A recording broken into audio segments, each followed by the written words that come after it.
And let's go. What? That was a hell of a start right there, buddy. What is happening? I hit the wrong button. I take a day off and all hell breaks loose. I have nothing to say. Come on, Maz. I held it down. Oh, you did your job. No, we did a good job. We did a good job yesterday. Maz did a good job in the seat over there. Terry Foster, he didn't swear. So, which is good. Which is good for T-Foss. So did a good job. Fish, Art, we held it down for you. But my guy's back, so let me officially turn back over the hosting duties to Ryan Armani. Oh, look at that. What a guy. What a guy. And good afternoon, everybody. It is Friday, October 15th. Ryan Armani, Braylon Edwards. This is the Armani and Edwards program on Woodward Sports Network. Tom Mazaway along with us as well. But Braylon, good afternoon to you, my friend. Good afternoon. Good to have you back. Good for everything to be all right in the world. Maz is back in the Maz cam. You're back to my left, and my allergies are almost all the way gone, so I'm feeling good. Look at that. You take a little decongestant. Well, I mean, how can you not? Seriously, flow. It's you've got 80-degree temperatures, then you got 60, then you got sun, then you got 84 rain. Tomorrow. It's going to be 84 degrees tomorrow. No way. That's what it said in the weather report. Stop it. I'm not lying. It's supposed to be 80 What weather report did you see? In Florida? Maybe I was looking at the wrong one. Oh, man. You were. We're dropping it to the 60s and 50s. Oh, that's perfect. That's perfect. My allergies, they act right in that weather. They should be gone by then. 60 degrees tomorrow. Oh, shut up, Fish. Nobody asked you. Maz, good afternoon to you, my friend. How you doing over there, buddy? I'm doing great, man. Can't wait to talk to Doc. And we got Chris Myers on today from Fox. He's doing the Lions game this weekend with the Moose, Darryl Johnson. And they did that Minnesota game last week. Can't wait to ask them what their thoughts were on that. There you go. So, yeah, Chris Myers in the hour number 2. Doc Macaroon, we had so much fun with him last time from had to have him back. The Detroit podcast there, Sports Illustrated, SI Lions, all that good stuff. So lots to get to today. Braylon, quickly, though, if I go around what happened last night, first and foremost, that baseball game, the way it ended with a check swing. Very anticlimactic. And we all saw that it wasn't a check swing. Right. I mean, we all saw that. How baseball can't get that right and just buzz down or say, well, we got to take a look at it for the good of the game. We got to take a look at it. I mean, that wasn't even close. And they say it's not check swings aren't reviewable, which is fine. But when everybody could see that he didn't break the plane. Yeah, baseball is one of those sports that they're the last ones holding on to the traditional rules. You see all sports try to change. You see football tries to change the rules yearly to keep up with the things that they want to adapt to. You see basketball does the same. Baseball, they just do not adapt. I believe instant replay is about the only adaptation that baseball has made in the past 10 years. It's disappointing that you have the two best teams in baseball playing. First of all, the two best teams in baseball shouldn't meet this early, but they do because you don't have reseeding, and that's the Giants at 107 and then the Dodgers at 106. And then to have this anticlimactic ending to a Game 5 with the two best teams during the regular season, to end like that, baseball has to do something about that, because now, and Maz is very upset about this, now you have the Dodgers, who are the remaining best team in baseball in the playoffs, but guess where they got to go? They have to go on the road to Atlanta Braves, who didn't even win. Did they win 90 games this year? Barely. Yeah, man. So baseball has some work to do in the coming years to make some rights. Thursday night football last night as well. Tom Brady and the Buccaneers get the 28-22 win over the Philadelphia Eagles. Love that backdoor cover. I mean, was that something or Maz what? and I called it yesterday. Maz and I both said they would cover yesterday. They would cover, and they cover with a 2-point conversion and a meaningless kneel down inside the 5 for the Buccaneers when they could have easily scored a touchdown or a field goal at that point. If you're the Philadelphia Eagles, what are you going for 2 for in that spot? Like, they scored a touchdown. Because they had 7. But they're down 28-14. So they score a touchdown, and instead of kicking the extra point and going down 28-21, they go for 2, which ultimately, if you had the Eagles last night, that was huge. Yeah, I mean, it's Nick Sirianni and the coaching staff over there. You can tell that they're young. You can tell that they're figuring it out as they go. Maybe one thought could be, hey, you know what? If we get 2 now, we score a touchdown, we can just win the game. Yeah. All right, as opposed, and then if we don't get it, then we're still going to have to go for 2. Here's another idea. You just go for an extra point, and then when you get it, you go for another extra point. Extend the game. But it worked. I mean, it worked. And then ultimately, Tampa gets the ball and has it inside the 10-yard line. and starts kneeling down at the end. I mean, that's pain. If you're betting, that's agony if you have the Buccaneers. Agony. Dude, let me tell you. So I don't bet anymore. I used to bet. Right. I don't bet anymore. And it's games like that last night where you wake up in the morning and you see like what had happened and you're just, I don't want to say that I was laughing, but you're just laughing. You're like, oh my gosh, thank God I don't do that stuff anymore because it just, it keeps you up at night. Yeah, we said at the same time. It's very painful. Very painful. I can't wait to talk about that game, though, because I saw a lot in that game that I want to cover in terms of the Eagles side with Jalen Hurts, how I think that they're using him a little bit wrong, putting too much on his shoulders, and then actually talk about the Bucs as well. They don't use Miles Sanders enough. And that was one of the points. I mean, we could get into that game in a little bit, but I saw 5 straight possessions where it was punt, punt, punt, pick, punt. Yeah. 3 and out, 3 and out, 3 and out, 1 and out punt. You know, it was unbelievable. Last night was a sporgy. Red Wings opening night, which was phenomenal. Big D energy was there. The hell with the vaccination. 4. That's amazing. And then you got the Thursday night football game, and then you had a classic NLDS. I was going to mention the Red Wings, Braylon. That's as exciting a Red Wings game, and I think that is the kind of game. I don't know if they're going to blow 3-goal leads twice. I don't know if they're going to score 6 goals a game and lose 7-6. But I do anticipate more games being entertaining like I saw last night. I mean, that's as exciting as I've been about the Wings in a long time. I mean, they got the kids playing now. Each Lucas Raymond and Moritz Seider had a point last night. You saw 4 goals from a young player in Tyler Bertuzzi. He had a DMAC goal. Dylan scored. In and out. Dylan Larkin scored. Dylan Larkin. Fought. And knocked somebody, not just fought, knocked somebody out. Got kicked out of the game. I mean, that's what you want to see. That's almost a Gordie Howe hat trick. Yeah. I will say this, just a slight negative here. And, you know, we'll save the hockey for DMAC because I don't know any about it. I don't know hockey. Okay? Well, I mean, I don't know a lot about hockey. Go ahead. But their coach to me is not very good. Blashill? Yeah. Jeff Blashill? He just is not very good. Line changes aren't his thing. I don't know. 7 years now, and it's just there's always something. He's had nothing to work with. Yeah. And now he's fine. It's like Al Avila. He had nothing to work with. And now he's figuring it out. Al Avila and Jeff Blashill were given a deck of cards, and they said, okay, start from scratch. Okay. Brand new. Now, finally, I am not the biggest. Got players. I'm not going to lie to anybody on this broadcast. If you're watching this, I am not your hockey authority. Okay. Yeah, I mean, I like the sport. I'm like a casual fan. But I am not going to sit down here and break down hockey for you. You look at the Wings last night. You're very excited. Obviously, the last game, which I went to last year, the COVID was, it was in March. It was the Blackhawks, and then they haven't had fans in the seats. So it's the first time they had fans in the seats. So it had that excitement. It had that energy. They missed being at Red Wings games. They missed being at Caesars Arena, and you saw that. But you also saw some hope. You saw Eisman bringing in these young guys. You see with the guys that you brought in. You saw Moritz Seider. You saw Dylan Larkin. You saw Bertuzzi go after, with 4 goals. Last year they averaged 1.3 goals a game. They had 6 last night. They had 6 and a knockout. It was a great game. They just so happen to be playing the best team in hockey, in all of hockey, who's the back-to-back Stanley Cup, who's going for a 3rd, and the Tampa Bay Lightning. So you got to be excited with what you saw. Give Jeff Blashill a chance. He has some talent to work with now. It's early. It's game 1. They scored 6. They also gave up 7. But let's take it easy. They were playing the Tampa Bay Lightning. See how it plays out. I will casually mention hockey for you once in a while, Tom Mazaway. Don't worry, I'll do the homework for you. Right. I got you. Yeah, it's fine. I mean, I just I like to watch it casually, but it's all good. Hey, Michigan is off this week. Michigan State hits the road. They will play at Indiana. That is going to be something we talk about throughout the day as well. But let's start with the Detroit Lions, Braylon. They are at home, a 3-point underdog to the Cincinnati Bengals this week.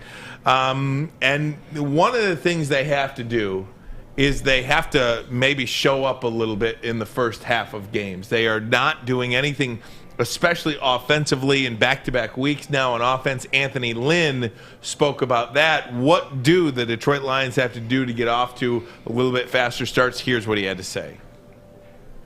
Just to piggyback off of that, he's had some issues getting in the end zone over the past couple of weeks in the first half. Has there been any discussion about maybe changing up a few things so he can start out hotter? Yeah, not turning the ball over. I mean, we can start right there.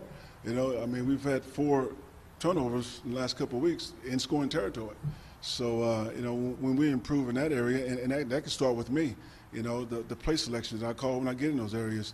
But it also starts with our protection and our quarterback decision making. So we can all get better in that area, and we plan on doing that. But having 4 turnovers in the scoring territory, that's been tough, not coming away with points in those situations.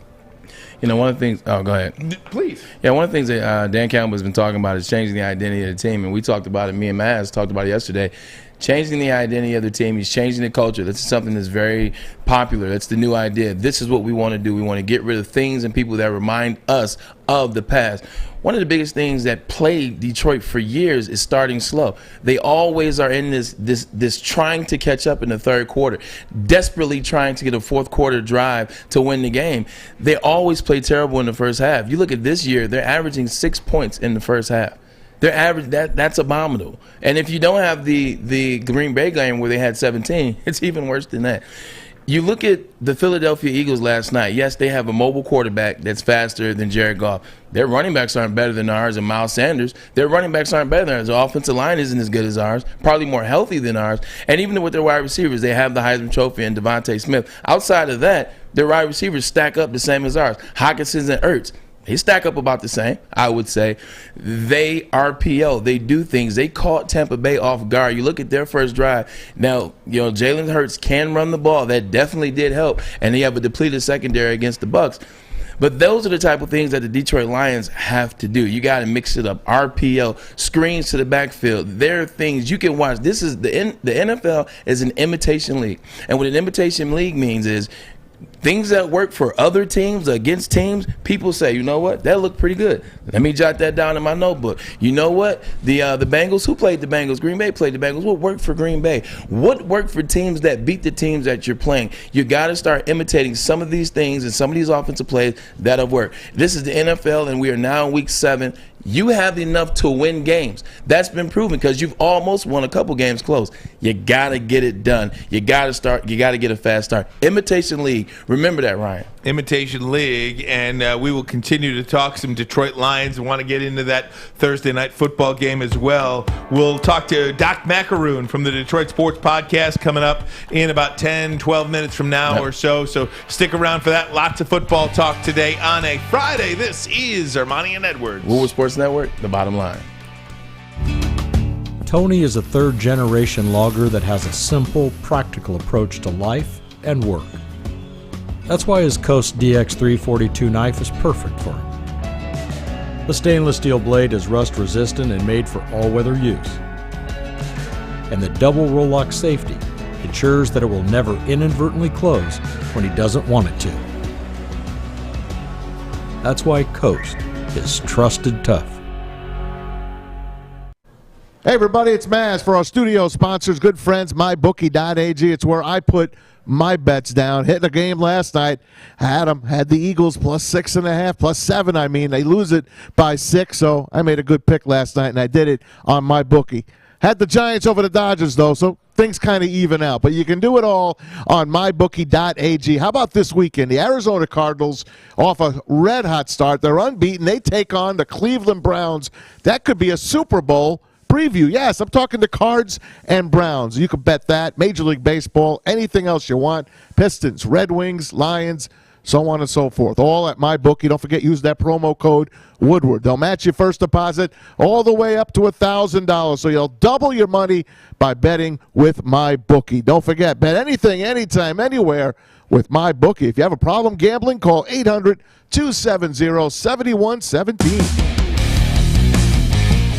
All right, Ryan Armani, Braylon Edwards, Tom Mazaway, the bottom line, Woodward Sports, talking a little Detroit Lions here. They get the Bengals this week, and we'll get into that with Doc Macaroon coming up in about 10 minutes from now. This is a game that, you wonder if they will carry over some of that momentum that we saw the last couple of weeks, really, and specifically against Minnesota, where you thought they were going to get off the schneid and get that first win. It took a 54-yard field goal at the end to ultimately beat them. If you go back to the week prior against the Chicago Bears, look, they gave up 14 points in the first couple of minutes of the game like it was nothing, and then held the Bears to 10 points the rest of the way. And probably if they didn't turn the ball over 3 times in their own 10 in goal-to-go situations, 10 yards and in, red zone, they should have won that game. You're looking at a football team, guys, Braylon, that should be 3-2.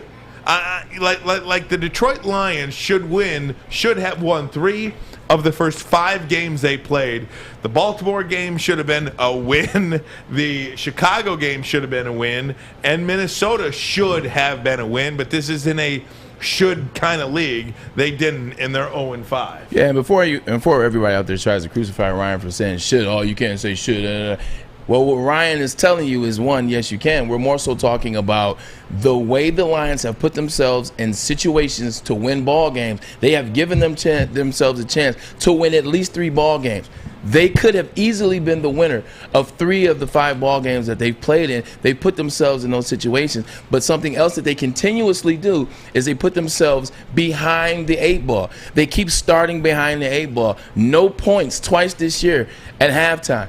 That's unacceptable. You can't win games like that, especially when the games that you're playing are against opponents like Lamar Jackson. Lamar Jackson is arguably the most exciting player the NFL has ever seen, let alone the most exciting player this year alone. You can't put yourself behind Lamar Jackson. You can't put yourself behind the 49ers. You can't put yourself in situations to be behind Kirk Cousins, who can get the ball down the field, who has the wide receivers in Thielen, who has the wide receivers in Justin Jefferson. You can't continuously do that and expect to win. Because what happens when you do that, now you're asking your defense to go out there and be on the field and shut down good offenses. You're asking your defense to come up for you again and again and again. And you're talking about a defense that's not that good anyway. They're playing outside of themselves to get you in those situations. You got to help the defense. Braylon, how much are matchups a part of week to week in the NFL? Like, for instance, the Lions seem like they're playing pretty decent football, at least enough to stay in games. On defense, you're right about that. They're going to have a challenge this week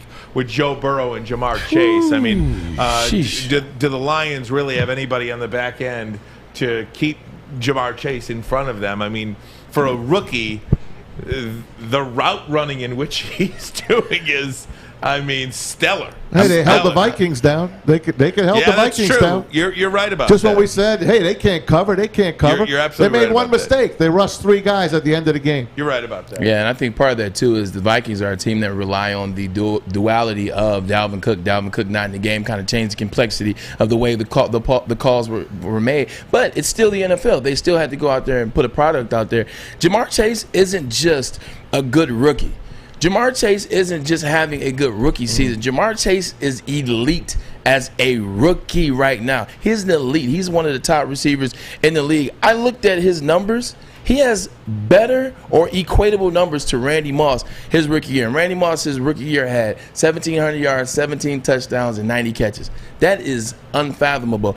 But he also has help, though. You have T. Higgins out there. You have Tyler Boyd. Joe Mixon is starting to figure out how to run the ball again. They have Uzomah at tight end, who you saw they used really well 3 weeks ago against Jacksonville. This is a tough offense. This is a tough offense to go against. Joe Burrow is really selling to his own. This is what they wanted to get out of a number 1 draft pick when they took a guy that was from Ohio, won a national championship, is very familiar with Ohio, drafted him first of all.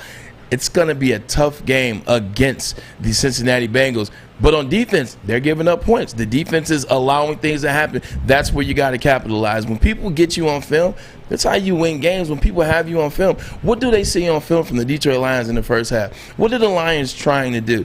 Change that up. Switch it up a little bit. That's how you win ball games. You got to catch teams off guard.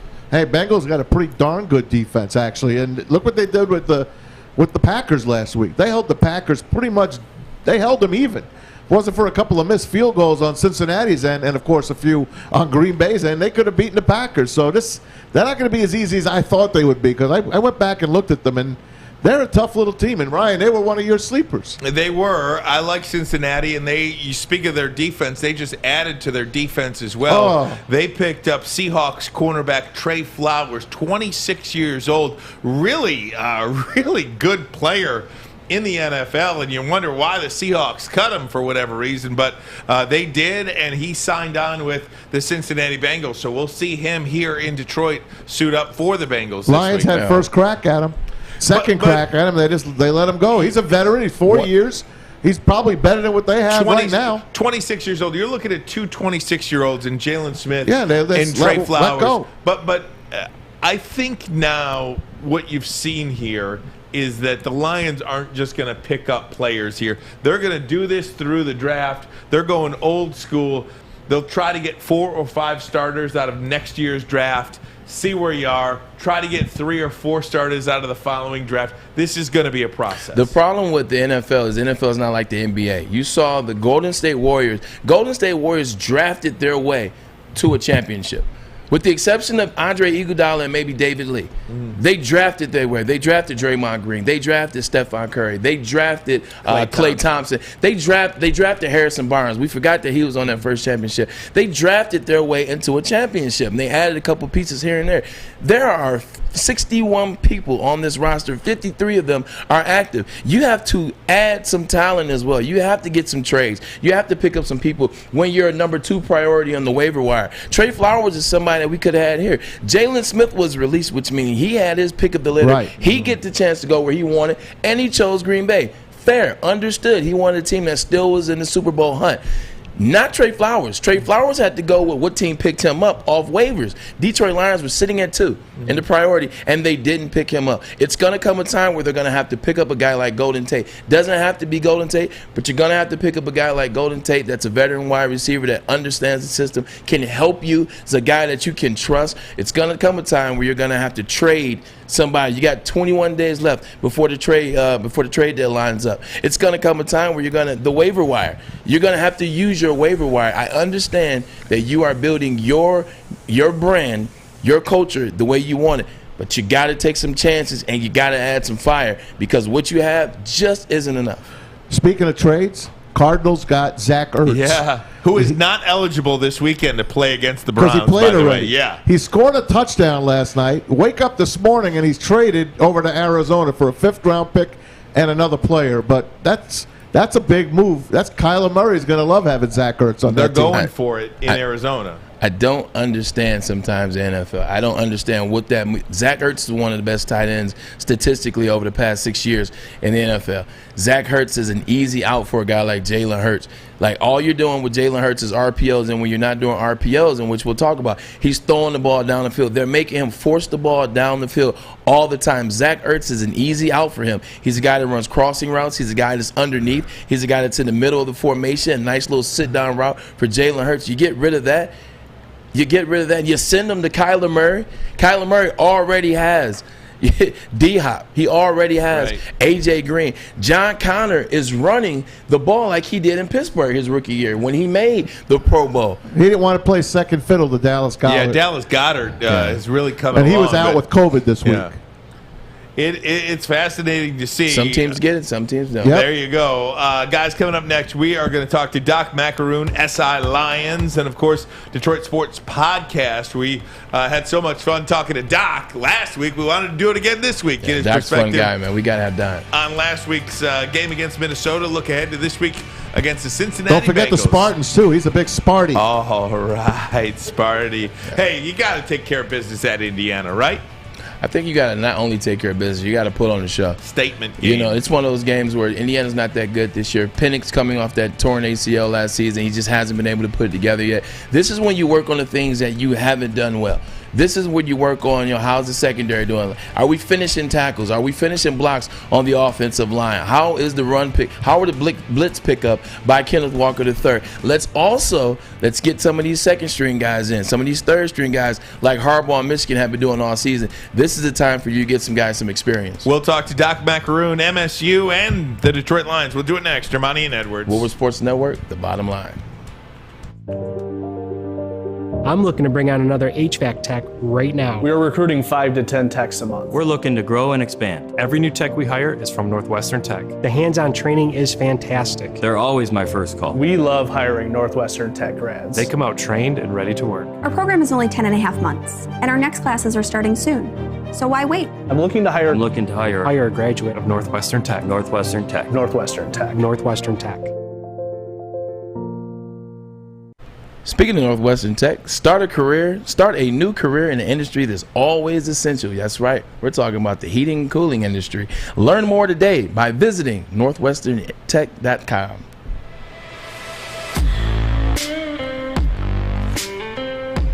Smile for the camera, Braylon.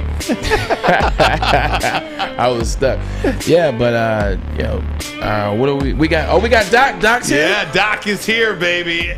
Lions writer for SI.com and, of course, the Detroit Sports Podcast. You can follow him on Twitter at Detroit Podcast. It is, Doc, we had so much fun last week. We wanted to do it again this week, my friend. Absolutely. Who doesn't love talking football? Michigan State, especially on a gloomy Friday. I'm looking forward to it. All right, let's break it up first and foremost. Let's go to the Spartans first. How about that? Put your hat on. Let's check in on the Spartans first with you, Doc.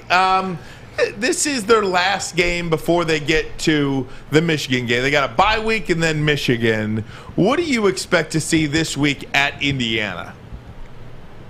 Absolutely. I think with Mel Tucker, it's keep chopping, baby. That Spartan team with their explosive offense, I think, is going to go on the road. And real curious that Indiana would schedule their homecoming game against Michigan State. I know the expectation before the season was that potentially Michigan State was only going to win 4, 5, 6 games after last season, but wow. Mel Tucker, give him credit for overhauling the roster, moving on from parts that just didn't fit, and now you have an explosive offense, a defense that's been reshaped, and now you're going to go on the road. Look, as a Spartan supporter and somebody from afar watching that program, you can never just go in and assume that you're going to win, but Michigan State has the makings of a squad that can do some damage. I mean, they want to run the football. They have a quarterback in Peyton Thorne that has developed relationships with those receivers. And I think going on the road, Mel Tucker has the attitude right, which is one game at a time. Don't assume that you are going to match up well.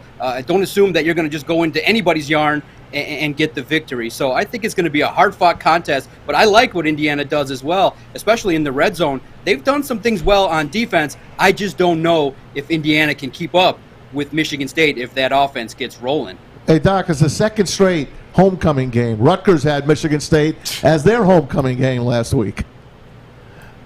Hey, you can't sleep on Michigan State any longer. Mel Tucker, look, I think that now when you see the makings of what he wants to build, I think that us supporters here are really excited. Now Michigan has the week off, so they're going to, have a contest before the Michigan State game. But for Michigan State, I think that an opportunity for, Mel Tucker to establish this program in year 2, to have this team undefeated this quickly. And I think, too, with the mantra, I think he's embraced the culture right away. And for Spartan supporters, we couldn't be more thrilled. You see an identity, which maybe you're not exactly seeing yet with Michigan on the offensive side of the football. Yeah, I think Michigan State benefits from the success that they had in that early run in the 2000s through the late 2000s. They had a really good run up until about 2016 or 17. And I think now, kids in the transfer portal, I think that's another reason why Michigan State is having success, because kids know about Michigan State. They know about what Michigan State did in that run. They had a Rose Bowl win, had 2 Rose Bowl appearances, played in the college playoff. So they have a name out there. And it's a place, if you're not happy at Oklahoma, you're not happy at Alabama, it's a place to transfer where you'll be seen in the public eye. You get to play against Michigan and Ohio State. But coming back to this week, Tom Allen's defense, that's what he's known for. They are playing some good defense. But what do you want to see out of Michigan State? I know what I want to see. I want to see Get the young guys in. I think that's what Jim Harbaugh has done well earlier in the season, blowing teams out. He's gotten experience from the third and fourth players. That's one thing that Mel hasn't done yet, because a lot of the games they've been in it, and some of the games they wanted to put the nail on the coffin. Talk about getting those young guys involved to get some experience for Michigan State. Yeah, look, when you overhaul a roster, there's an opportunity now to kind of see where you're at. And I know that in terms of the back end and players that are going to be, moving forward in year 3 and 4 under Mel Tucker, but it's just really tough because of the fact that when you have an offense that has emerged, I'm just thankful, guys, that there's a thing that's been created called the transfer portal. It has been utilized by Mel Tucker perfectly. If there's a disgruntled player, just look at Kenneth Walker. I think that that's a find that has been so underrated, somebody that has come in and really taken a stamp of this offense. So now Mel Tucker has a roster that still, on defense, I think depth can be added through his recruits and through the transfer portal. But I think it just goes to show you that as a program, you don't have to wait 4, 5, 6, 7 years to potentially get to Indy like some programs in Ann Arbor, that maybe you can have success a little bit faster. Ouch. Who would have predicted that Michigan State would have been 6-0 at this point? I know you guys are surprised. I'm surprised. So for Mel Tucker, I think that you're starting to see the makings of what he wants to establish, and I'm so happy he came from the Nick Saban lineage. And with the players, I think you're going to want to see a little bit more in the secondary. The defensive line, obviously with depth, you want to see potentially players step in and handle their business. But at this point in time, the members of the roster have been impressive, really, along the offense. I mean, don't blink. They could score on you. Maybe the Detroit Lions need the transfer portal. Talking to Doc Macaroon, SI Lions, and, of course, the Detroit Sports Podcast. By the way, whoever the coach is at Wake Forest, that's a fireable offense to let Kenneth Walker. Like, seriously. Yeah. Like, how do you let the best running back in the country leave your program? That's something that they can worry about in Wake Forest. But, Doc, I want to get to the Detroit Lions because – I feel like I have transitioned my mind from the beginning of the season saying what's different about these guys to every week they play, I'm seeing more and more grit and more differences in other regimes. I really like what I'm seeing out of these guys lately. They're so undermanned. They got a ton of guys on the injury list, and they just have a depleted roster and devoid of talent, much of it, and they're really young. What are you seeing through the first 5 weeks? Do you think I'm crazy, or do you think I'm onto something? Wow, as you were speaking, I was thinking, wow, Ryan's the king of moral victories. Look, yes, oh, no. Yes. Fair. Talk to him, Doc. Yeah, I gotta give you guys the bottom line. And I put it on our Twitter page at Detroit Podcast. You look at situations in each game.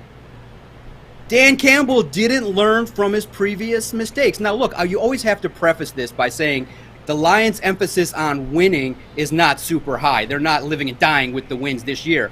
But when you look at one game in particular, this game against the Vikings, you had the game won. Jared Goff connected with the player off the streets in Kadero Hodge. You execute an aggressive play. Okay, now it's upon your defense.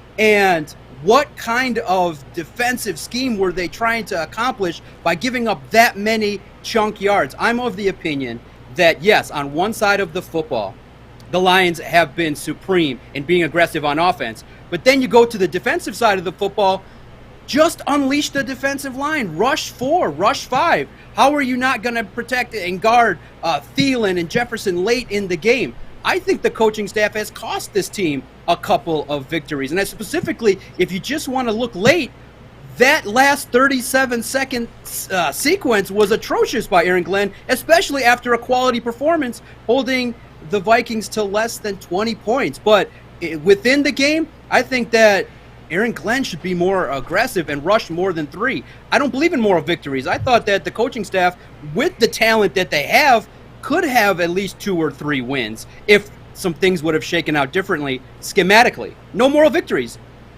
Yeah, 100%. You're right. You're right. I think we got caught up in, well, Ryan, you know what? I'm his teammate. We, as well as Mass, got caught up in the nation. The nation is on Dan Campbell's side. The nation saw the emotion at the press conference, and that's what I want to get to you about. You know, what do you make of the emotion at the press conference last week on Monday? He was very emotional about the loss. He was very emotional about his players, you know, and not being able to get that win, and maybe emotional because of everything you said, realizing he let those guys down. Oh, guys, you know, the life of an NFL head football coach. I'm trying to be. We're trying to tough. Look, Doc, here's the thing, and I struggle with this, and maybe not to step on your question, Brandon, but here's the thing that I struggle with too, because I'm like, step away. I expected this team to win. Well, I expected them to win the Super Bowl, but I expect them to win the Super Bowl every year. That's my first problem. But I legitimately expected them to win 5 or 6 games this year. They're probably going to win 3 or 4, max. Or 2. 2 to 3. Maybe 0. But I struggle with having realistic expectations for them. But you're not wrong, right? I mean, just a couple of weeks earlier in Baltimore, we saw on a 4th and 19 or whatever it was, 4th and 16, after 4th and 19. After timeout, not having communication, rushing 3 guys. So what happens this week? We see them rushing 3 guys. So, I mean, I understand. I'm trying to not freak out over this roster and over these games. It's really hard to do, though. Do you see what I'm saying? I'm trying to stay somewhat positive about these guys because they're just not very good. Absolutely, and you're looking at global versus game to game. I think at this point in time, this is a 2-3 football team, just based on the fact that if you just handle schematics late differently against Baltimore and Minnesota, you get 2 wins. And like you've said, this was probably a 6-win football team, and you also have to factor in, which the organization will never do, every single week 2 more players head to IR.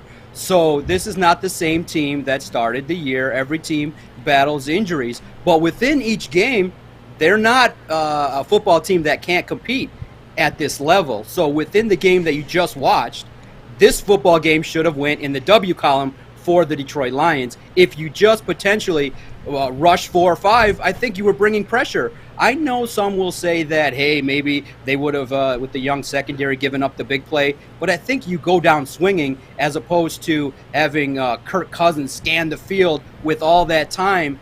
It's not the best strategy. I think if you're going to go down swinging, then you go down being aggressive and, hey, calling some blitzes and see what happens. But collectively, I think that when you look at what's happening with the Detroit Lions, I'm very impressed with the fact that they are still competing. And to Braylon, your point, NFL coaches are spending 80, 90 hours at the facility. So when you're putting that much into it and you suffer heartbreak losses, I can understand the emotion. It's not easy to put in all that effort, all of that work to game plan, to make sure your guys are in the proper position, and then to have the game go down like that twice in less than a month.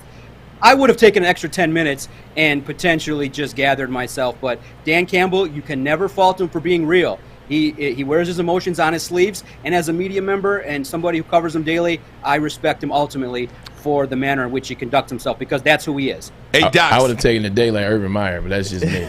Doc, sit tight. I got to take a 30-second break. We got more questions for you. We'll sit tight. We'll be back. Doc Macaroon. This is Armani and Edwards. Woodward Sports Network, the bottom line. Okay, you thirsty little spin goblins. I want you to pedal into the next dimension. Spin it! Spin!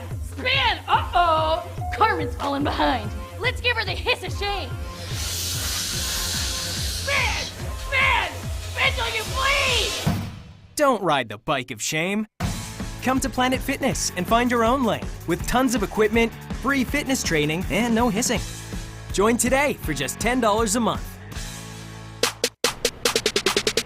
We got Doc Macaroon, SI Lions writer, also Detroit Sports Podcast. You can follow him on Twitter at Detroit Podcast. And he always keeps it real. Yes, 100%, he does. baby. And I love the back and forth, because I feel, Doc, like you're like my inner kind of struggle that I have as a fan, as a media member, as somebody who tries to look at it objectively, as somebody who's so passionate about this fan base, it's like I have this push-pull. You know what happened is you were just like Doc. You were going legitimately after the truth. You were speaking what you saw in the games, and you were calling down the middle. But then the fans got after you. The fans I don't care about that. The fans were pulling about the Lions, making like, oh, you're going after him, you're going after him. And then it kind of, you kind of have a point, and you lightened up a little bit. I don't care about what they say to me about it. That doesn't dictate how I feel about it. But like the end of that Chicago game into the Minnesota game, I thought they had no chance. Like I thought it was going to be 40-6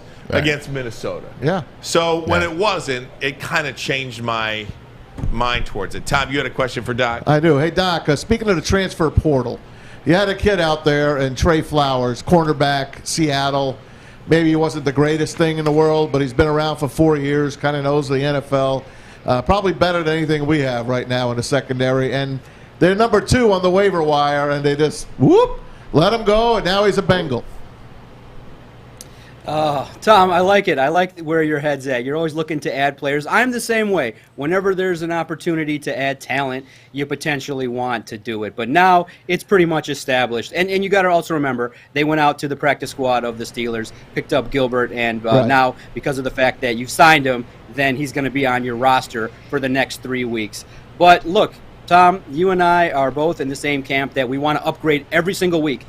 We want to look at who's out there and who potentially could be added to this roster. But look, Trey Flowers struggled in Seattle, and he's a 26-year-old. This is just not where this organization's at. They want to look at Jerry Jacobs, who I'm going to, give him the nod. He's going to match up with Jamar Chase. Bless him, because I think Jamar's going to go off on him. If that's the game plan, you better give him some help, because of the fact Jamar is looking amazing in terms of the explosive plays. Please keep thoughts and prayers for Jerry Jacobs. He's about to get lit up. All right, so Doc, if you think that's going to be the case this week, where does this team, I'll leave you with this, where does this team get their first win? Where do you see it? What's the next opportunity? Are we looking at 0-8? Maybe the game against Philadelphia? Guys, it's really tough to really project that far ahead. Looking just to the Bengals game, I think if the Lions can potentially rally around Dan Campbell, the Bengals are not world beaters. I mean, I think that Joe Burrow can potentially be prone to mistakes if you get after him. I'm really impressed with Charles Harris, who is one of the players that has been brought in that has turned his career around. Former first-round pick and a player that has been raved about this week in practice, I believe 4 consecutive games with a sack. So you're looking for more of that. Unfortunately, this roster has been put together like a scrap heap by a bunch of players from the practice squad. So it's going to be tough. But if you don't get it this week against the Bengals, look out, because you could be staring 0-8, 0-9 right in the face. I hope that this team can really rally for their head coach and put one together. It's the first game back, after a heartbreaking loss. So I'm hoping to see this offense and defense put it together and be a little bit more competitive. They have a chance. I think it'll be another close contest. This one might be the one that you can get the W. But if you don't, man, it's going to be a long time before these Lions get a W. The great Doc Macaroon, the Detroit Sports Podcast. Follow him on Twitter at Detroit Podcast. LionsWriterSI.com. Hey, Doc, we love talking to you, man. Thanks so much for the time, and we'll check back in with you next week. Yes, sir. I look forward to it. Go green. I think Michigan should enjoy this bye week because tough times are ahead. We'll talk to you about that as well, my friend. We'll talk to you about that as well next week. Thanks. But Braylon, he mentioned Philadelphia as a potential win for the Detroit Lions. It's not going to happen. But the point is, I wanted to talk about Philadelphia. It's not going to happen. Yeah, they won't beat Philly. You talked about matchups. Yeah. It's very good that you talked about matchups early in the show. Matchups. That matchup with Philly is a matchup Detroit does not want. No. Yeah. They do not want that. Fair enough. I don't even care about that right now. I want to get into the Philadelphia Eagles game last night because I want to ask you about Jalen Hurts. Yep. To me, I saw this guy last night, and maybe it's the coaches not putting him in a position to succeed, but he really looked like he was struggling for a large portion of that first half. You can't have 5 3-and-outs in a half. Like in the end, you're not going to win any games when you give up 5 possessions like that. Nick Sirianni, head coach of the Philadelphia Eagles, as well as Shane, good Italian, as well as Shane Steichen, the offensive coordinator for the Philadelphia Eagles, have put Jalen Hurts in a no-win situation, and I'm gonna tell you why. They do not run the ball with a running back that they were really high on drafting. It's Miles Sanders out of Penn State University. They ran the ball with him 9 times, and the 9 times they ran the ball with him, he looked okay. He looked explosive for 5 of those runs. All they do with Jalen Hurts, they put the bulk of the game on his shoulders. First of all, he's not a quarterback that you drafted in the first round. He's not a quarterback that you moved up in the draft to get. He's not a lottery pick draft quarterback. He's a guy that you didn't necessarily believe in, but you said, oh, well, he's there with draft. He's a 4th-round draft pick, if I'm correct. 4th-round draft pick guy, right?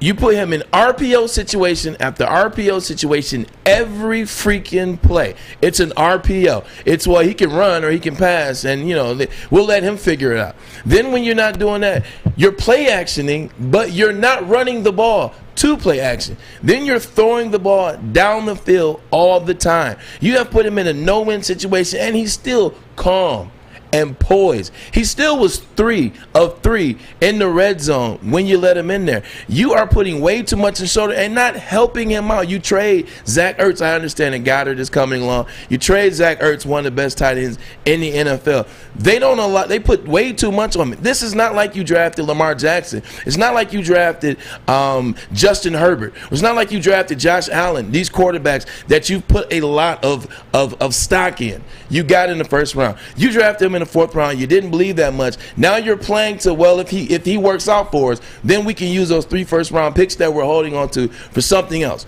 If he doesn't work out, then we can go get another quarterback. Then we can start the process of figuring out who we're going to support. They are putting way too much on his shoulder. They're not giving him enough. Like, he legitimately is responsible for 77% of this team's offense. That is unfair, even if he was a Baker Mayfield or Kyler Murray. 77%, and the guy you really don't even trust, and you continue to put in bad situations, that's not Jalen Hurts' fault. I would take Jalen Hurts with the Lions in a second. A heartbeat. Well, in a second. Come on, what are you talking about? Well, I'm talking about a guy that they drafted later in the draft, and they're not helping him. You heard Braylon. I'm just saying, that's a kid I wish they would have taken in a later round like that. They don't grow on trees, these kind of guys. They just don't. And here we are again. We got our guy, and he's going to fumble a few more times. I just don't see how we're going anywhere with this guy. Watching the Philadelphia Eagles last night, it was like watching a recess game on the Eagles side. It was like watching recess, or it was like watching intramural football where you got one guy that's very good and should be good, and that's Devontae Smith. That's your first-round wide receiver, Heisman Trophy winner. Mm-hmm. Then you got a quarterback that can run around and elude tackles, because that's what he was doing. He was running for his life from Shaq Barrett all game. If they had anybody other than Jalen Hurts playing quarterback, or anybody other than a running quarterback that could run, they would have got destroyed, and that quarterback would be in the hospital. But he was able to run away from Shaq Barrett, bless his heart, all game. Dude, if you are a Philadelphia Eagles fan right now, fire the coaches. But how great would it be for the NFL draft? The NFL draft should be in Philadelphia next year, because Philadelphia has their own pick, they have Miami's pick, and they have Indianapolis's pick. If the season were to end today, Philadelphia would have 3 of the first 15 picks in the NFL draft. And that's what they're playing for. You can watch it. They know that they're going to keep him through this year because they don't have the quarterbacks coming up in the upcoming draft. But I just don't like the fact that they put him in these no-win situations. Like, he legitimately had a chance to beat Tom Brady and the Tampa Bay Buccaneers. And we'll talk about it in my Man Chill Out segment. If they don't get a bogus penalty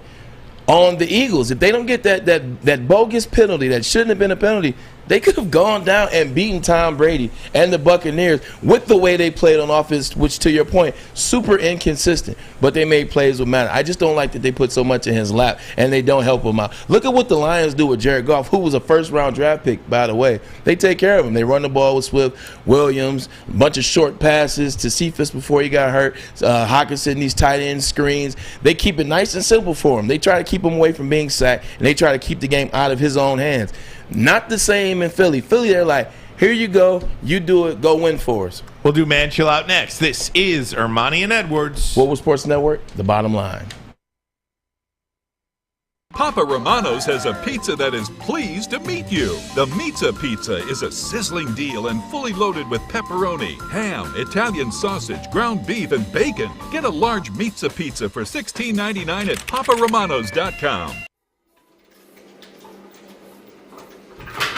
Morning, Ertz. Morning, D-Mac.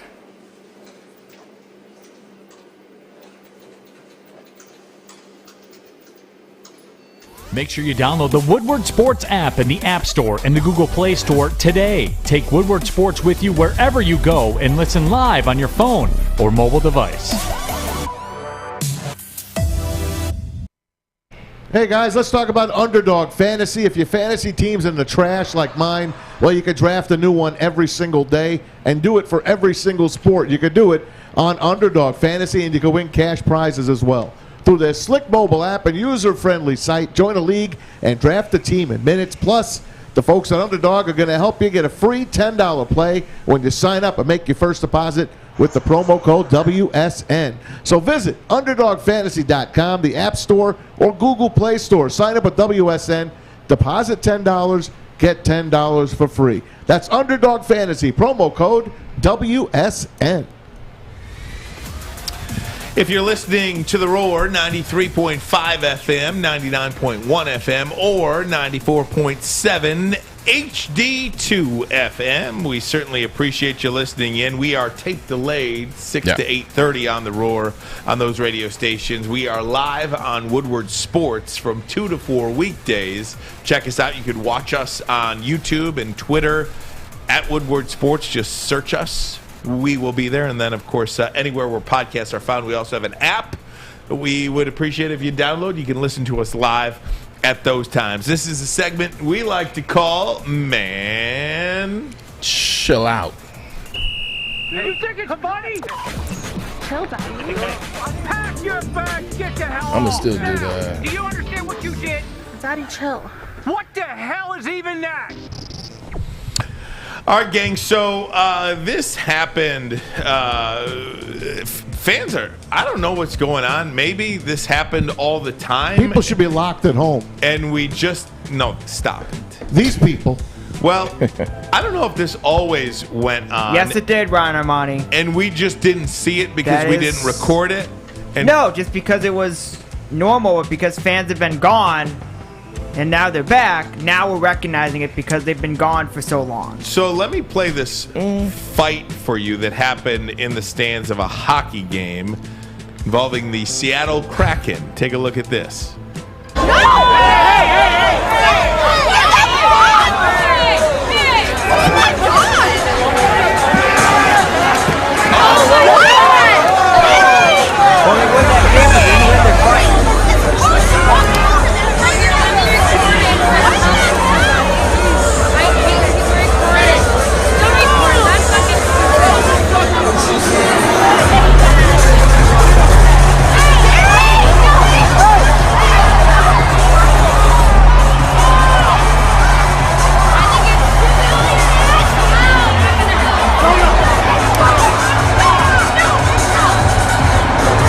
So the Seattle Kraken on the road at Nashville, and a brawl breaks out. I mean, straight up. Yeah. I mean, hammering people in there, Fish. There was a fight at the outside of the LCA after the game. Yep. So. Last night. Yep. It was was it after Lightning the game. versus Wings? It was after the game. I'm told it was Lightning versus Wings. Yes. I'm told some person had a Kucherov jersey. They didn't like it. Bang, bang, bang. And then I don't know who won. I don't know if there was a result, but that's what Well, it didn't matter. It doesn't matter who won the fight, Fish. You shouldn't be going to games fighting. Everyone loses. Everybody loses. Drunks. I mean, seriously. Not to mention that the Red Wings lost 7-6 in overtime, so that could have something to do with it, and they were angry, and I can't help you there. All right, Fish. I mean, obviously everybody got a little bottled up last year in COVID when we were, stuck at home. But it's no excuse. COVID is a part of it, small part of it. I think we're giving COVID too much in terms of the exclusion of what's going on with these fans. I just believe it's kids. I believe kids are raised different nowadays. I think kids, because you see it a lot of times, it's individuals that are in that 30 to 18 range. They're in that 29 to 18 range. It's just individuals that go out, their parents didn't raise them the right way. Maybe it's that internet era. It's that social media era where their parents are involved. They're doing other things. They're being raised by social media. They think it's fun to go out, or they think it's trending to go out and get into fights and do that type of stuff. Parents, and we've talked about this before on the show, like my parents would always tell me, like, whenever I was going somewhere, I wish I would listen to them more. But in terms of things like that, going to games, my parents, I wish you would go and show your butt.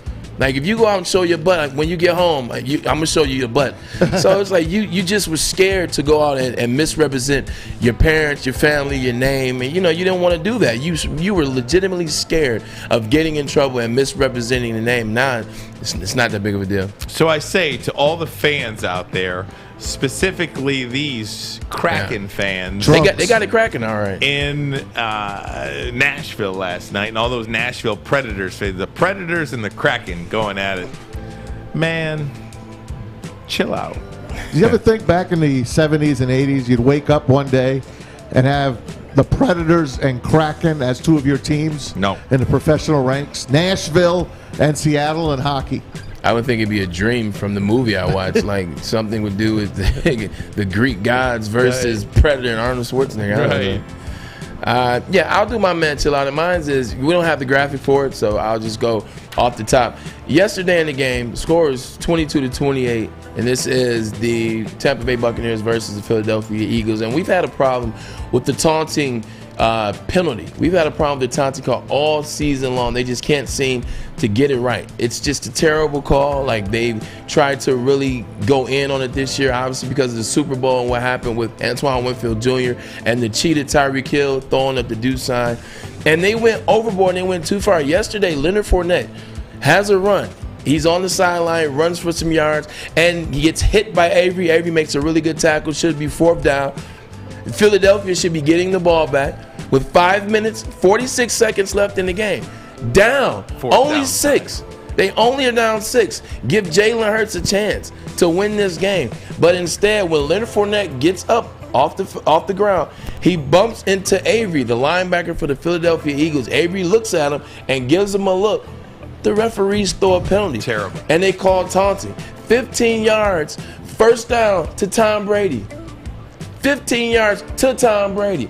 Now, the refs weren't the problem because there were 120 yards on the Tampa Bay Buccaneers and only 41 on the Eagles, so it wasn't an issue of that. But it's an issue of this taunting call. This is ridiculous. Last night, the referees decided the NLCS as well as Thursday Night Football. Like, this is an awful call. They got to do something about taunting. So to the rule makers, the officials, and the rule makers, I say, man, chill out. Man, chill out. It's tough. You believe that, though? The officials basically just handed the game to Tampa. 100%. Didn't even give them a chance. Tom doesn't need help. Didn't even give the Eagles a chance. Tom doesn't need help. And they were home. Yeah. For crying out loud. And the guy didn't do anything. He's just standing there. And he might have said something, but, Leonard Fournette bumped him. That's what you say on the field. You can't there's no taunting for cursing. Am I right, Dan? You played? Yeah, this is true. I mean, if they hear a curse word, then they will take it as such. But it was just tough to watch, man. It was come on. And they fought so hard. You look at an underdog team, a team that shouldn't even be in that situation to be close to beating Tampa Bay and Tom Brady, and then they have a chance. They do everything they're supposed to do, and then you reward Tampa Bay. I don't get it. Hey, at the end of that game, as a matter of fact, and we'll do this as a bonus. Man, chill out. Sure. Terry Bradshaw last night working the Fox pregame and postgame for Thursday Night Football. Gets back an interview from Aaron Andrews and kind of like, I don't know. It was very awkward. Check out TB12. Terry Bradshaw. Cowboy boots on and your shirt. You're looking good. That was nice. I enjoyed that interview. Devin White. So he was trying to compliment Aaron Andrews. That this didn't, a bunch of people jump on stuff like that these days. And you guys got any thoughts on those? Yeah, I do. I lost a lot of respect for Terry Bradshaw last night, and that was just honestly. I've always been a huge fan of Terry Bradshaw. I love Terry Bradshaw, but if you watch that game last night, I lost a lot of respect for Terry Bradshaw last night, and that was part of it. Coming off the heels of what Jon Gruden has just gone through, he said with something else misogynistic, and not only that moment last night with Aaron Andrews, but to Mark Sanchez. Yeah. I don't know if anybody saw what he said to Mark Sanchez, but Mark he got brought up to the big leagues last night for Thursday Night Football, and Mark Sanchez is out there with Terry and Kurt Menefee. He's doing a great job, by the way. Doing a great job. They were by the car. And they were by the car, and Mark Sanchez says, well, TB, this, that, and the other thing. And Terry Bradshaw stopped him and said, listen, you're a rookie here. Don't be TBing me. It's Mr. Bradshaw. And he was dead serious. Honestly? Honestly. Yeah. And I saw it. And Mark was like, oh, I'm sorry, Mr. Bradshaw, I'm sorry. And then came back the next segment, the next hit they did. And obviously somebody had said something to Terry about it, because Mark then addressed him in that next segment as Mr. Bradshaw. And then Terry then said, well, you can call me TB now. And he was dead serious. I can tell a lot of things. Like, he embarrassed Mark Sanchez on that stage. And for anybody who's ever worked in the business, you have people help you along, and then you have people try to knock you down. I've seen it everywhere I've ever worked. Yep. And it's the people that try to knock you down that I just have no tolerance for. And Terry Bradshaw last night embarrassed himself last night. And I lost a lot of respect for Terry Bradshaw last night. It was terrible. That's a bad night. Yeah. In every profession, there is a level of fun hazing. In sport and corporations, and whatever, in any level, there's a sport of just joking. You can be a doctor, and it could be your, doing your residency, and the doctor that you're working under, that you're helping. You mess around with them, you crack some jokes, you do some funny stuff, but it's always in your personal space. It's always when you guys are off camera, or you guys aren't around patients, or when you guys aren't playing the game or doing things. You never embarrass or try to haze, or a level of hazing on national TV, or with other people around, or with innocent bystanders. Like what they did, like what he did. You're 100%. I saw it 100%. He pointed across the car and pointed at Mark. You don't do that to somebody on national TV. You do something in the break room when you guys are doing your notes for the show or during the week. You don't do anything like that. You embarrass them, and you actually really embarrassed yourself. That's right. He absolutely You tried to embarrass him, and you embarrassed yourself. And if you've ever been the new guy, you know what that feeling's like, right? Yeah. I mean, if you've ever been the new guy and you're trying to just start out, who are you? Like, to be treating people like that. So screw that, man. I really, that's really, disappointing. That really pissed me off. I didn't know that. Last night, I didn't know about the Yeah. Sanchez thing. Yeah, that really upset me. I get it if you tell, if you get Mark to bring the coffees, before the show, or if you have Mark do something like that's very understandable, and it's funny, it's joyful. You can crack a joke about it on camera, like, hey, we had Mark go get the coffees for us. But something like that, hey, you call me Mr. Bradshaw, shut up. Hey, TB, man, chill out. Exactly. So we're going to leave it there. If the we real could, TB Naz. plays for the Buccaneers, by the way. That's right. No doubt about No, it. the real one plays for the Lions. Tim Blau. Tim Boyle. TB12. David Blau, Tim Boyle, whoever these guys are. I like that, Tim Blau. I got to take a break, guys. When we come back, we're going to talk to Chris Myers in about 20 minutes from now. I do want to get into some Big Ten football this weekend, if we could. Big weekend of Big Ten football. We also got to talk about your somebody's getting 6,000 yards. We got to talk about that, because TB was the guy on pace. I'm going to tell you why that's not going to happen. How about baseball? We can talk a little baseball as well. Nobody likes baseball. No, I talk baseball with you all the time. What are you talking about? We got an hour left. All right. We got an hour left of the show. All right. Armani and Edwards. Woodward Sports Network, the bottom line. Fellas, football season is here. It's time to make your grooming experience easy like Sunday morning. Get to Lady Jane's Haircuts for Men. Walk in, relax, watch your favorite team play, and before you know it, your hair will be game ready. Get to Lady Jane's, open 10 to 8, 7 days a week. Walk in anytime. It's wicked awesome. Papa Romano's has a pizza that is pleased to meet you. The Pizza Pizza is a sizzling deal and fully loaded with pepperoni, ham, Italian sausage, ground beef, and bacon. Get a large Pizza Pizza for $16.99 at paparomanos.com. Hey, it's Maz. I won't forget the Friday night clash. Every Friday, we broadcast one of the best games in Metro Detroit on Woodward Sports, Facebook, YouTube, and Twitter. This week's matchup, PSL Championship, Cass Tech and King. How about it, man? Planet Fitness and the Prep Friday Night Football, Facebook, YouTube, Twitter, 9 o'clock tonight, showcasing the best high schools, athletes, and student sections in Metro Detroit. It is the Prep Friday Night Clash tonight.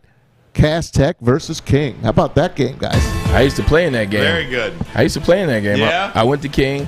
My freshman year, we beat Cass twice, won the city championship. My sophomore year, we lost to Cass twice.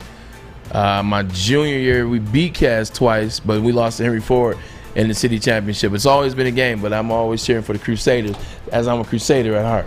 Well, King's got the quarterback, yes, right? They it's do. a Michigan target, Yep. and everybody else wants him as well. Have you ever seen him play? I've not seen him play yet. So I almost went to the game because this is the second time this year that Cass has played King. King won the first game, and I was gonna go, but I was up.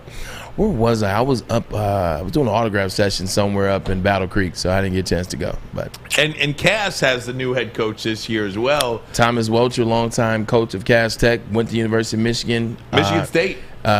No, I'm saying Thomas Welcher with the Michigan. Yeah, but he left to be a coach at Michigan. Yeah, exactly. State. That's what I'm saying. Yeah. He left. He went to Michigan. He left to go up there at Michigan State. Yeah, so a lot of good high school football out there tonight, man, and it's heating up. It is heating up. I'm a high school football guy. I love high school football. Chad Bush will be on the call. Stick, of course, sitting side by side with them. And Nick Leach on the sidelines tonight. How about that? Nick, our own PGA pro. Nick Leach is coming on, man. He is doing good. We've got a lot of talent back here. We do. At Woodward Sports Network. We got Kareem in the booth today for That's Alex it. too. I have not said that. Michigan's own. There we go. Michigan's Kareem. Hey, guys, I want to get into some college football if I can. Obviously, Michigan is off this week, but Michigan State on the road at Indiana. Michigan State, a 4.5-point favorite. That's a noon game. I love the noon kick. And I fully expect Michigan State to take care of business in this game. I don't see why they wouldn't, but that's why you play the game, Braylon. Yeah, Michigan State they should definitely beat Indiana. And we talked about it earlier with Doc. Indiana hasn't come back the way that they were going to last year. They had a really good offensive team last year. They actually almost beat Ohio State, beat Michigan. But, this year, ACL injury to Penix Jr. hasn't recovered well from it. So, what I want to see out of Michigan State this game, and I talked about it with Doc, I want to see them get a chance to play some of their reserves because they're going to beat them handily. They've shown you what they can do on offense. They've shown you what they can do defense. Pretty decent defensive front. Struggle a little bit in the back end and the secondary, but they won't have that problem against Indiana. Want to see you get some of the younger guys in. These are games that you fine-tune. These are games when you shore up. Whatever the issues are that Mel Tucker has with his offense or has with his defense, these are what you really attack it. You really focus on those things. How are we at the line of scrimmage on third down?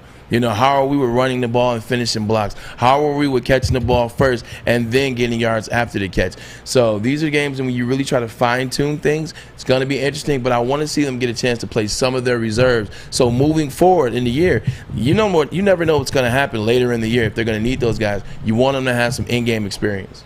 Also, let's take a look at the Big Ten schedule this weekend, guys. There's some good matchups. Not a lot of great there's teams. some good matchups, not great matchups. Where's a good matchup? I think that you point out one good matchup, I will give you $1. Because I'm a little intrigued by Purdue at Iowa. That's the matchup for me. I am intrigued by that. I think Purdue played Notre Dame really tough on the road. I'm giving you something. You asked me a question. I'm giving you something. How about Army, Wisconsin? That's fine. I mean, Wisconsin doesn't do it for me, but Iowa is in a really big letdown spot. Are they not? I mean, or at this point, is there anything? You're number 2 in the country. Is there really a letdown spot anymore? I mean, you got to be getting up for every game as the number 2 team in the country. Purdue has gone on the road and played decent lately, and if you're Iowa coming off that big emotional win against Penn State, 3-4 last week, everybody's patting you on the back, telling you how great you are. I don't think that game is a gimme game for Iowa. I think they're going to have to show up and play. They can't just show up and win. Iowa's offense is average to bad. At best. Like average to bad at best is what the Iowa. And that's what we talked about earlier in the week. They have an elite defense. Their defense is one of the best in the country, if not the best in the country. They have an elite defense. I say it again, an elite defense. But that offense is terrible. They scored 22 points as Penn State gave them 3 extra possessions and 3 turnovers that Penn State had, and they only were able to score 22 points at home with Sean Clifford, who's the starting quarterback at Penn State, out for the game. Iowa's offense is suspect. And to your point, now that I'm thinking about it, who knows if Purdue goes on a run and scores 40 points. You know what I'm saying? Can Iowa score with Purdue? They haven't shown that they can score, with the exception of one game this year. They haven't really shown that they can put points on the board. So I think that's where, moving into the end of the season, that's where Iowa will be a letdown, is they can't put points on the board. Maz, did I make a compelling enough of an argument for you for Purdue at Iowa? Not at all. Zero. Not even 0.5. Not even 0.5. Iowa should let's take out the trash. Dynamite drop in Absolutely, there, Monty. Very good. Okay. How about Nebraska, Minnesota? That's a pretty good game. The rest of the schedule doesn't do it for me. I like Army a little bit. I mean, anytime those service teams play in the Big Ten. They give Michigan a hell of a run a couple years ago. Absolutely. Overtime game, I believe that was. Yeah, and if the quarterback didn't get hurt, we know how that outcome would have So let me ask you guys this. Nebraska, Minnesota, who wins that game? Nebraska. Okay. If Minnesota showed us something on that opening Thursday night against Ohio State to start the football season off. But then they haven't done anything since. They had an injury now. The running back did get injured. The returning running back who won, he was a running back of the year. But yeah. It'll come to us. The starting running back got hurt in that game, tore his Achilles actually against Ohio State. And then their backup running back got knocked out the game as well. So that's been a hindrance for Minnesota. But with that being said, Minnesota just hasn't shown anything outside of that because they do have a veteran quarterback. So they're home. Yeah, they're home. Yeah, and they're going to go home. Nebraska's desperate for a W. Nebraska should thrash them. Nebraska's desperate for a W, man. Yes, no doubt. How about if we go around the country?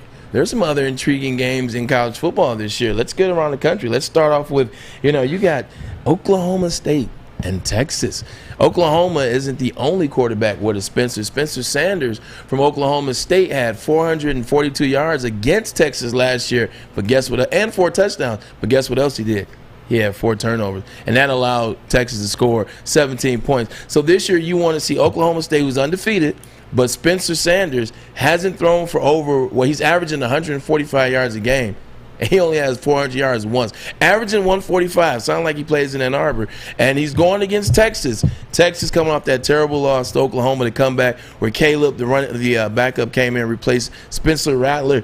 Texas and Oklahoma State could be a really good game. Do you want to do the picks next? Because it was the game we were going to talk about in our pick segment. I mean, it's up to you. You tell me. All right, we'll do it. Why not? We'll do our pick segment next. We'll jumped ahead. My bad. I was a little excited. That's all right. I was a little. Bijan Robinson, the running back in Texas. I was a little excited. What the hell? We'll go around the league. We'll do it next. Armani and Edwards. Woodward Sports Network. The bottom line. I jumped the gun. I'm looking to bring on another HVAC tech right now. We are recruiting 5 to 10 techs a month. We're looking to grow and expand. Every new tech we hire is from Northwestern Tech. The hands-on training is fantastic. They're always my first call. We love hiring Northwestern Tech grads. They come out trained and ready to work. Our program is only 10.5 months, and our next classes are starting soon. So why wait? I'm looking to hire a graduate of Northwestern Tech. Northwestern Tech. Northwestern Tech.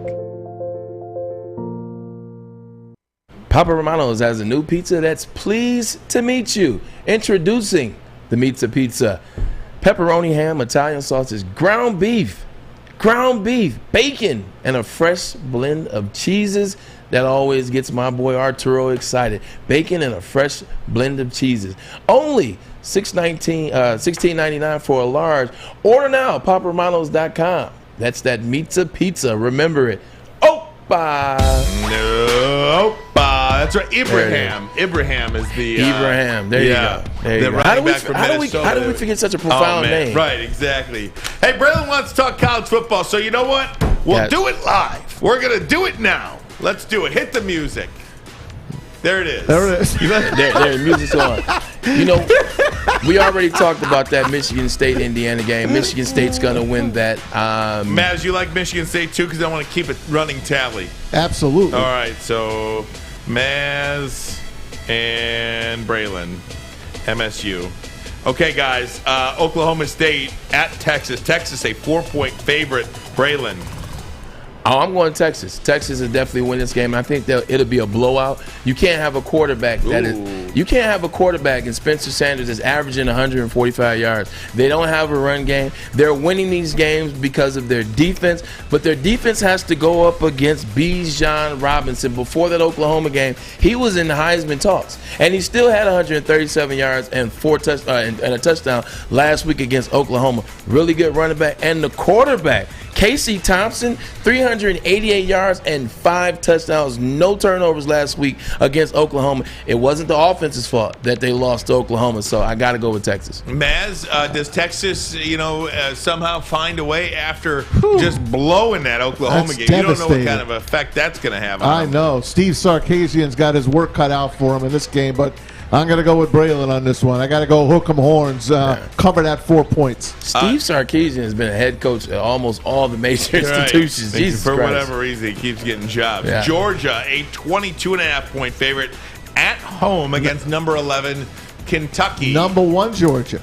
Number 1 Georgia. UK has no chance. I understand they're undefeated, but they have no passing game. They've been winning on defense with no passing game. They have depended on their quarterback, Lynn Bowden Jr. Lynn Bowden Jr. is averaging 150 yards rushing a game.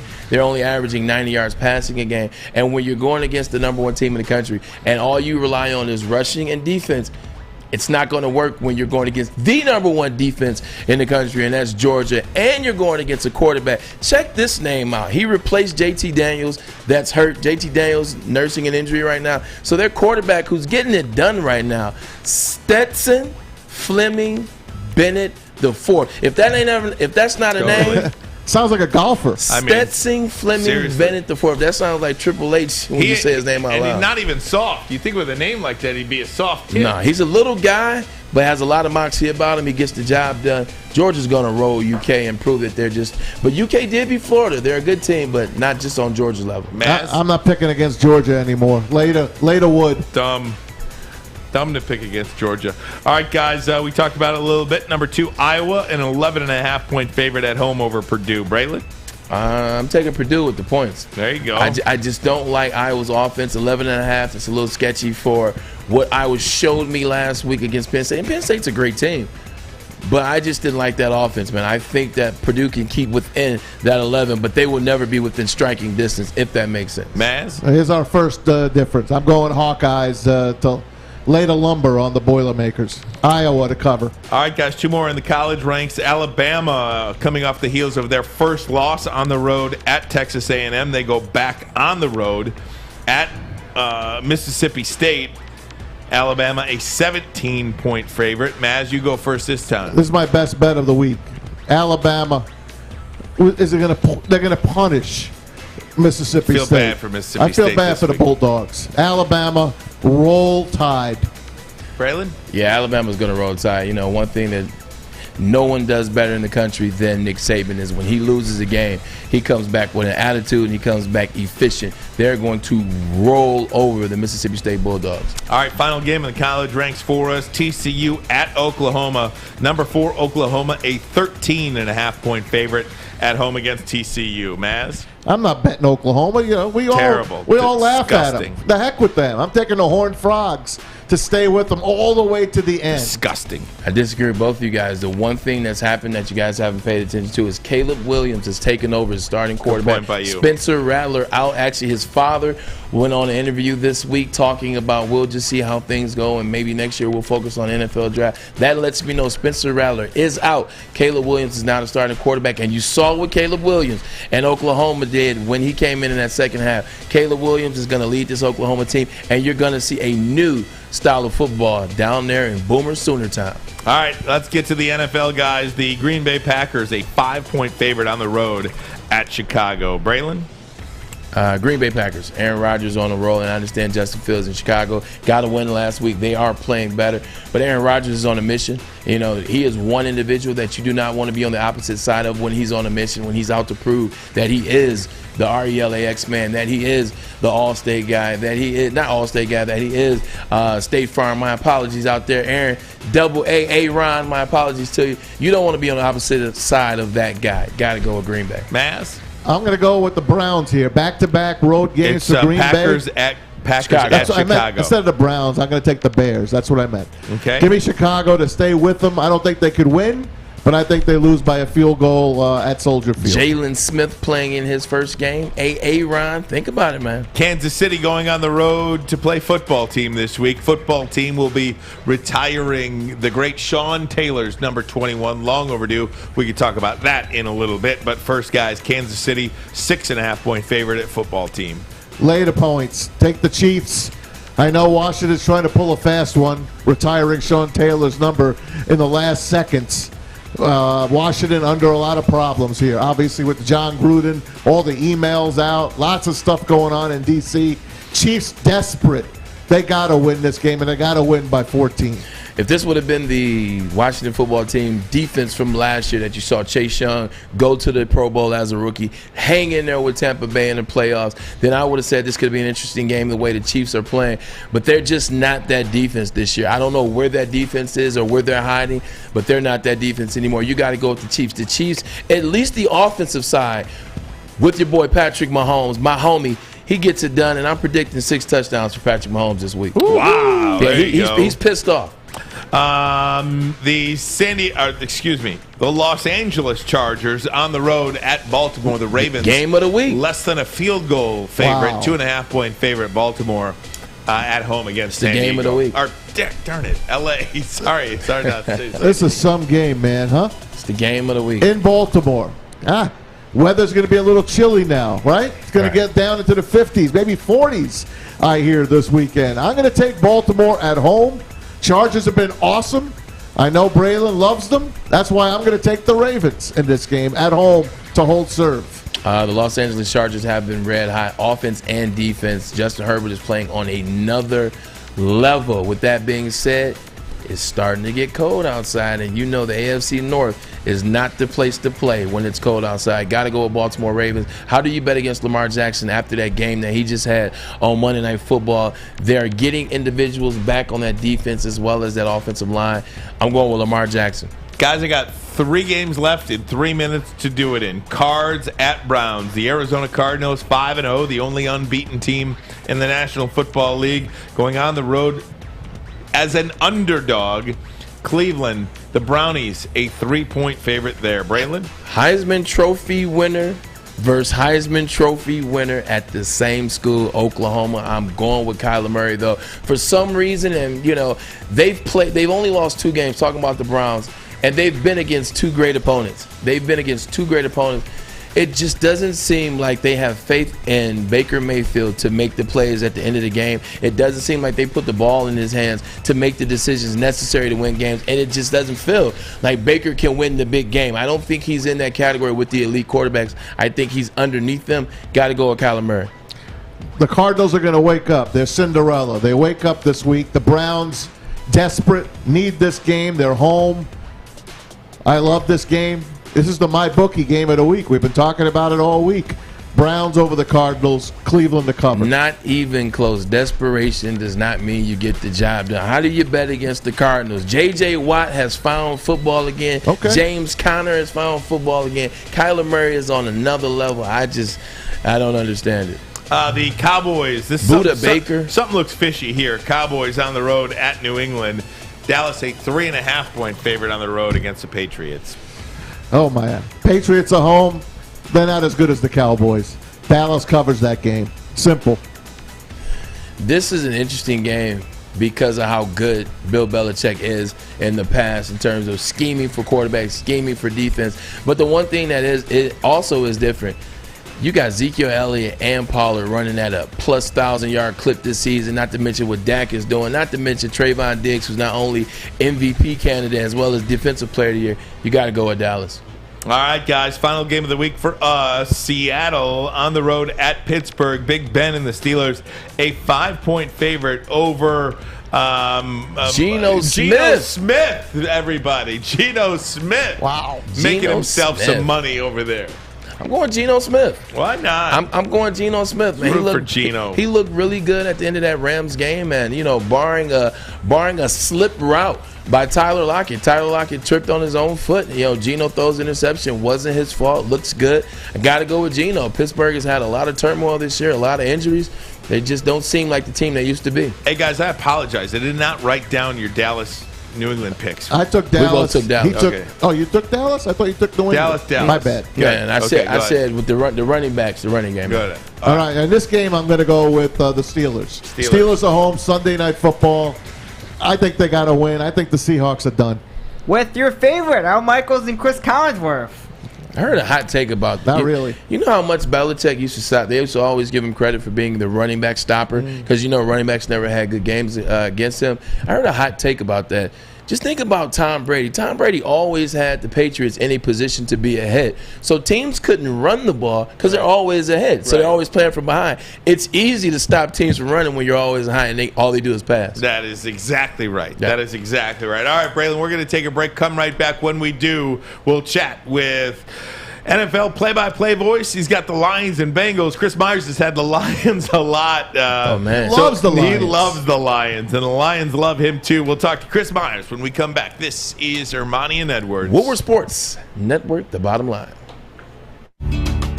Tony is a third-generation logger that has a simple, practical approach to life and work. That's why his Coast DX342 knife is perfect for him. The stainless steel blade is rust-resistant and made for all-weather use. And the double roll-lock safety ensures that it will never inadvertently close when he doesn't want it to. That's why Coast is trusted tough.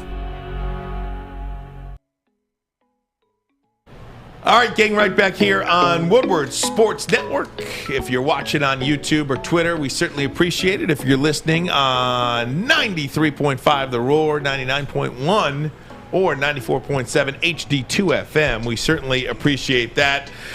He is the NFL play-by-play voice. He's got the Lions this week. Calls games with Daryl Moose Johnson. Had the Lions last week as well. Chris Myers on the line. Now, Chris, how you doing? Thanks so much for the time, my friend.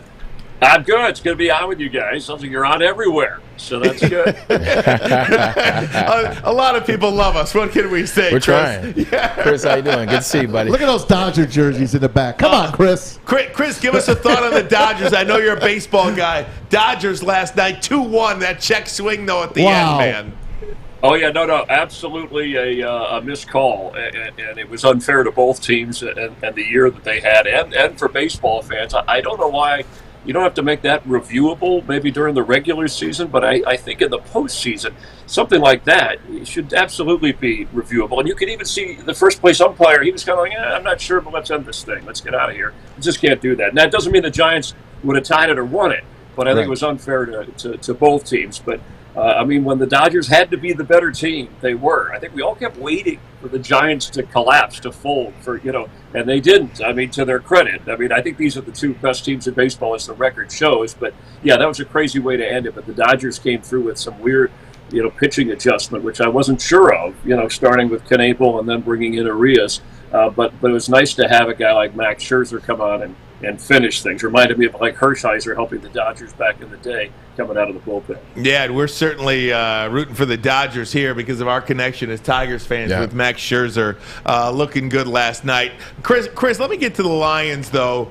You've seen them a couple of times this year. One of the questions that we always struggle with is, why is this regime any different from the previous 60 years we've seen here in Detroit, right? Definitely.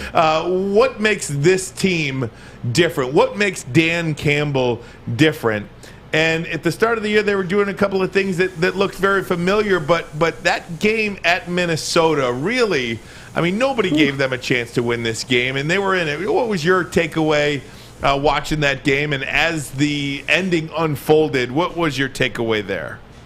Yeah, there's a lot in that, and and I've been doing this, calling play-by-play for more than 10 years and covering the NFL for 3 decades, whether it's sidelines or when I was back at ESPN and then now with Fox and Super Bowls and playoffs and covering the Lions the last time they were in the postseason with Stafford. So what's different is maybe Dan Campbell. I know you might think each time there's a new coach this is different. I think bringing in a Chris Spielman in somewhere to help ownership, because that's the same. The Ford family and the ownership has remained the same through all this, and they seem very loyal and supportive, and maybe sometimes too much so, and not interfering.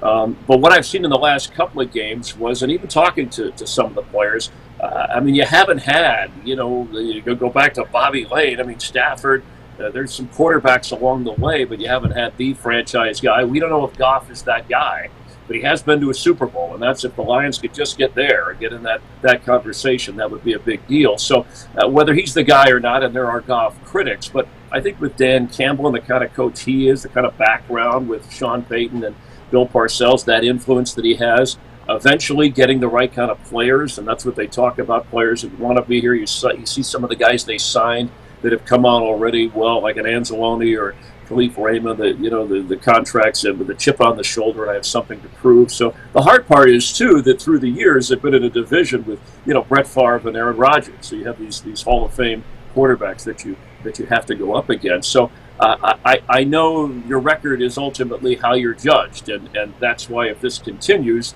then the regime might change over time. But I think there is a good feeling, if there can be a good feeling, about a winless football team. I have that from observing from afar, and then also talking the last couple of weeks and even before this season, before I spent a little time around the team and the organization. Hey, Chris, Berlin was here. You kind of touched on it, so I still feel like the need to ask. You see the national attention that Dan Campbell is garnering. You see the support that the Detroit Lions are garnering around the league, around the analysts, around former coaches, former players, just talking about the team's willingness to fight for him, talking about being in these ball clubs. They see him crying on national TV on Friday. They see the emotion, and you just want to take your hat off and support the guy and put your arms around him, as my father Stan Edwards said. But when is the honeymoon phase over? Because he doesn't have the guys, like you said, but also you're starting to see the same mistakes. That mistake that they made in rushing 3 against the Vikings, they made that same mistake 2 weeks prior against Baltimore. So when is that honeymoon phase over, when it's, okay, we love this guy, but this is the same thing? To what Ryan said, when is the honeymoon phase over, and when do you have to win the game? Well, I mean, the honeymoon phase is over. Well, first of all, you have to look at your players. If you have, I think, very good players, like you had with the Chargers, I think, by the way, and look at one coaching change there, and you see how good that football team is, and then adding a franchise quarterback, even though he was there last year.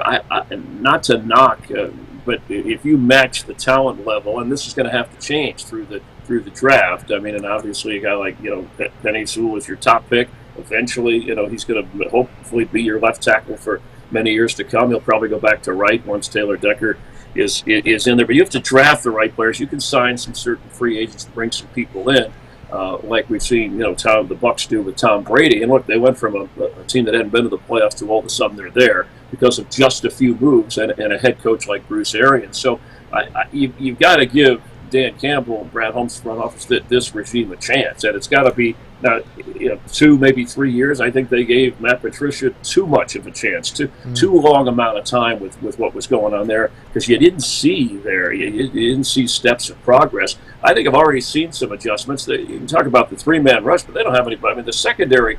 I mean, their cornerback position is just torn apart. I mean, so you have to go.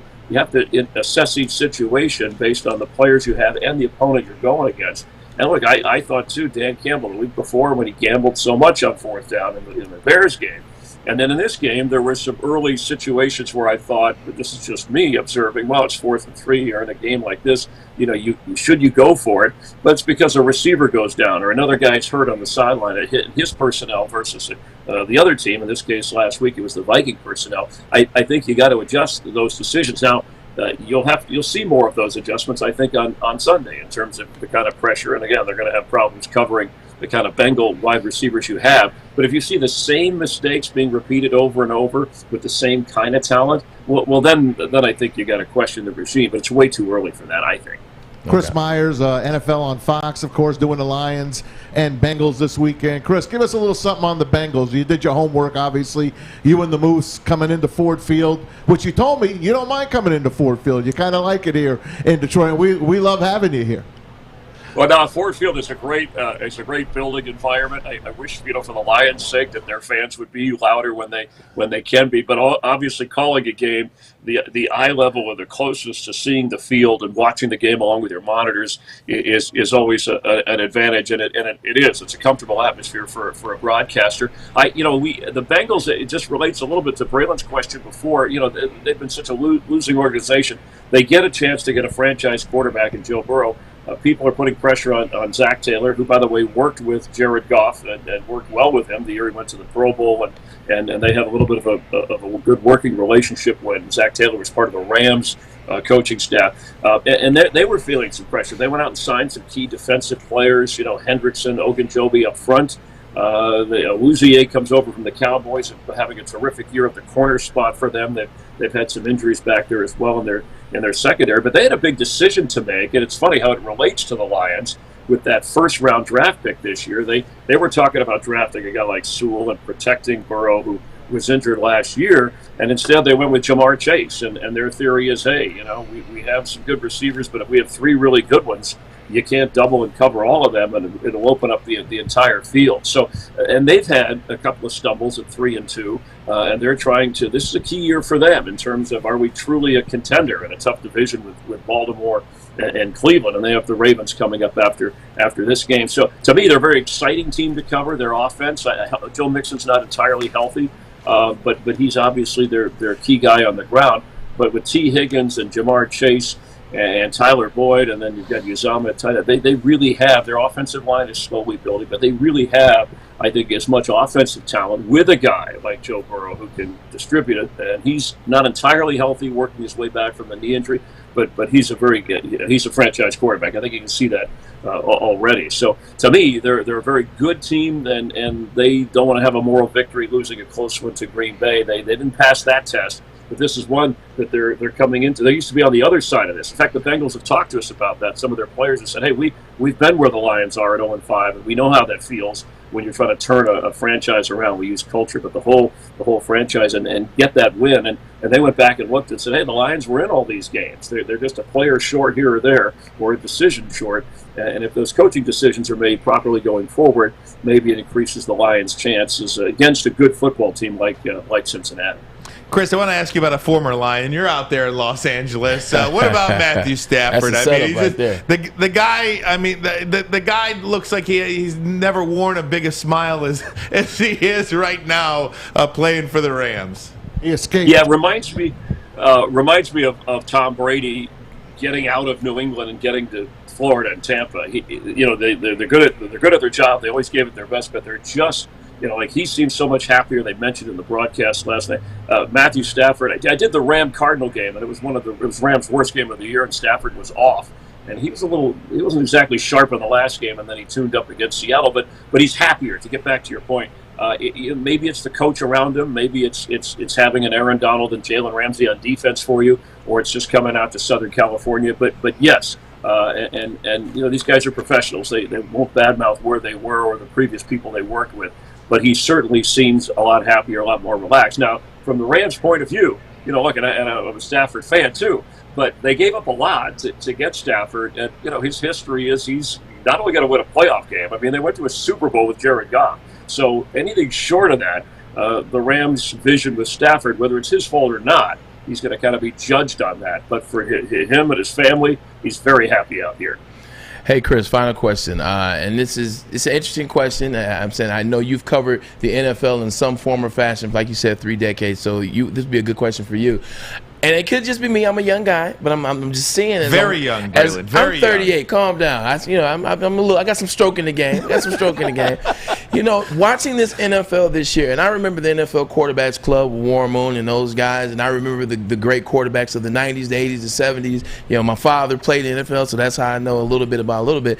Have you ever seen the NFL have so much talent at one time at the quarterback position? Like, I'm just going down the list of guys. I mean, you talked about Stafford, you talked about Burrow. Burrow. You talked about Goff at one point. Now you're talking about Herbert. You're talking about Josh Allen. You're talking about Patrick Mahomes, Lamar Jackson, Kyler Murray, Aaron Rodgers is still, Matt Stafford is still, Tom Brady is still 25 guys at that level. Like Dak Prescott is at that level. Like I've never seen an MVP race with so many guys on the list. So in the middle of the season, well, not middle, but at this point in the season, has the NFL ever been like this at the QB position?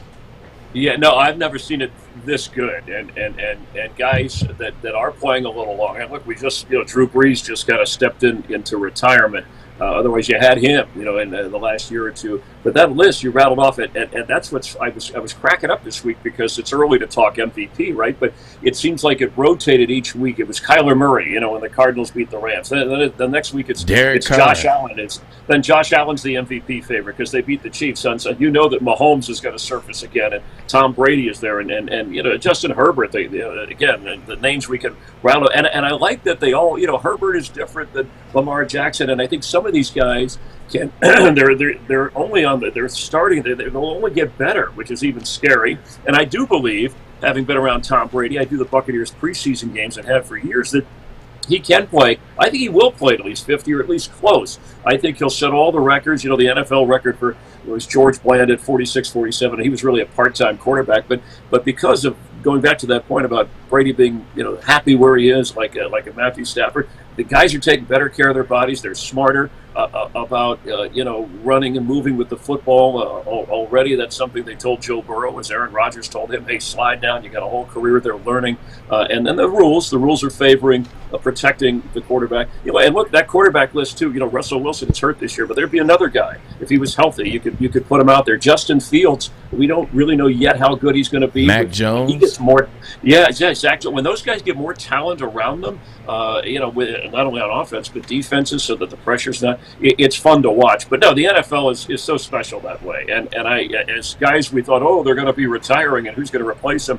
We've got a boatload of guys, and it gives those teams a chance. If you have a franchise quarterback, or even a guy like Sam Darnold trying to rework his career that was drafted so high, if he can keep Carolina in contention until they find their guy, and maybe that's the role Goff is in. We don't know that. But these are still good quality NFL quarterbacks. So it's a great time to be an NFL fan. Chris, we lied. Last question. Jon Gruden, everything that's happened. I know you've talked to him many, many times in the past. What's your take on this whole thing? Washington football team, Jon Gruden, the whole works. Mark Davis, the whole bunch. Yeah, I don't know enough about the details. I can only talk about the effect on the Raider football team, which was, and there's another name, Derek Carr, that started out as he was so hot and leading the league, and might he be an MVP? How will that impact the team? Those other things are a little bit out of my range. I just don't like when people attack or pile on, and if they do, then they should be willing to open up their personal private emails for the last 10 years for everybody to see in public, and I think people would have a little bit of a different view. But I still think it'll be interesting to watch in that division with the Chargers and the Chiefs. Obviously, you're defending AFC champs, the Broncos with Bridgewater, how this affects the Raider team and their contention. The great Chris Myers. Chris, we cannot thank you enough for your time here on Woodward Sports. So gracious with your time, and we'll be watching this week NFL on Fox, Lions and Bengals. Chris Myers with the call. You can follow him on Twitter, by the way, at the underscore Chris Myers. The kind of like the Ohio State. You are very good. Braylon. I know, right? You see all this Michigan I'm wearing right now? Talking about the Ohio State. And you went to Michigan. Thanks, Chris. We'll see you. Take care, buddy. You have a great call. Chris Myers, everybody. That's great stuff. What a great guy. It's great to talk to pleasant people. Yeah, I love him on ESPN, and I love him on Fox. He's just one of the really solid guys in our business. You know what I mean? He could do anything. He could do anything, and he could do anything well. And you see his answer. There's a big difference there, too. And you see his answer to that question. He says, you know what, I don't know enough about the situation. And you know what, some of these people that are piling on, open your emails up. Right. Like, that's a hell of an answer. It tells you what type of guy he is, a good person. It's true, though, right? It is. We can all get all self-righteous right now, right? I mean, we can all stand on our perches and say how great we are. Till you go 10 years back. Let's see, right. Go 10 years Can back. it go, Yeah. All right, Brandon. We're gonna take a break. Regroup here. This is Armani and Edwards. Woodward Sports Network. The bottom line. Okay, you thirsty little spin goblins. I want you to pedal into the next dimension. Spin it! Spin! Spin! Uh-oh! Carmen's falling behind. Let's give her the hiss of shame. Spin! Spin! Spin till you bleed! Don't ride the bike of shame. Come to Planet Fitness and find your own lane with tons of equipment, free fitness training, and no hissing. Join today for just $10 a month. Hey, gang, it's Maz for Legacy Partners Insurance. Your insurance stinks. Trust me, if you don't have Legacy Partners looking after you, you're paying too much and you don't have enough coverage. Check them out. They've been in business for over 100 years. They're an independent agent, so they have the carriers compete for your business. So give them a try today. It's a free call, 586-209-4106, or go online to legacypartnersins.com/Woodward Sports. Fill out a little bit of information. Someone from Team Maz will give you a call just for trying. Once a month, you'll be in a drawing for a $50 gift card to Amazon. So that's just for trying out Legacy. And if you don't switch over, you don't switch over. But you will, because they'll save you hundreds, maybe thousands a year. Check them out, Legacy Partners Insurance. Tell them Team Maz sent you. You know, I want to say something real quick about Chris Myers in an interview, and we asked him a question about the talent and state of the talent at the quarterback position in the NFL right now, and I was happy that was his answer, because I was hoping it wasn't just me as a younger guy. The other thing that he said that I wrote down, they're all different. Mm-hmm. Like, if you go back to when quarterbacks were really good back in the day, the 80s and 90s, you know, Phil Simms is Boomer Esiason, is Ken O'Brien, is, you know, Warren Moon, is, you know, and the list goes on. Jim Kelly. The list goes on. They're the same type of quarterback, the same style of quarterback. All these guys are different. Like, even if they can run, some run in different ways. Some get out the pocket and do different things. They're all different, and he hit that, and that's a nail on the head for me. Without question. Yeah. And guys, I didn't have a chance to comment on this yesterday. I just want to say what the Washington football team is doing in retiring Sean Taylor's number this week timing is wrong. It is such a disservice to Sean Taylor's family. It is such a disservice to Sean Taylor's teammates. You're giving this a 3-day notice. You're giving all of these people a 3-day notice. This has been and should have been done 6 years ago. Sean Taylor was murdered in a botched robbery in 2014. By people he employed. Yes. And there's no doubt Sean Taylor's number should be retired by the Washington football team. But to do it on 3 days' notice this week, I think just adds to the poor taste that is the Washington football team. And I joke about football team and this, that, and the other thing. This ain't a joke. But what an abhorrent, what an awful, insert adjective here. What a terrible organization. What a terrible organization. What a joke. Like, this is an individual. There have been many passings of players, you know, and that resounded through the league and resounded through players and coaches in front office. There have been a couple deaths that happened during a season. None like this. You saw Louis Riddick talk about it. Louis Riddick was in the front office at the time when Sean Taylor died, and he told him, "You are everything that I wanted to be as a player." This is an individual, Louis Riddick, that played in the league, that was coached, that came up in the league. This talking to an individual who was playing for 3 years. To do it in this way, where now you have 3 days to figure out flights for former teammates, figure out hotel stays for family members, and that you can't do it the way in which it should have been done. This should have been a grand event where you have everybody that had something to do with it, everybody that's been a part of it. Like I heard Clinton Portis say, and this was actually a week ago. This was before this whole thing came out. Clinton Portis, former running back for the Washington football team as well as the Denver Broncos, University of Miami Hurricane, he said, when Sean died, I lost the love for football and I didn't play anymore. He said, when Sean died, I lost the love for football and I didn't play anymore. The fact that they're choosing to use this as a distraction to some other BS that they do. They're always around. Snyder has always been around some BS. This is terrible. Like, this is just disgusting, to be honest. You know, these are things that are planned well in advance. A year in advance.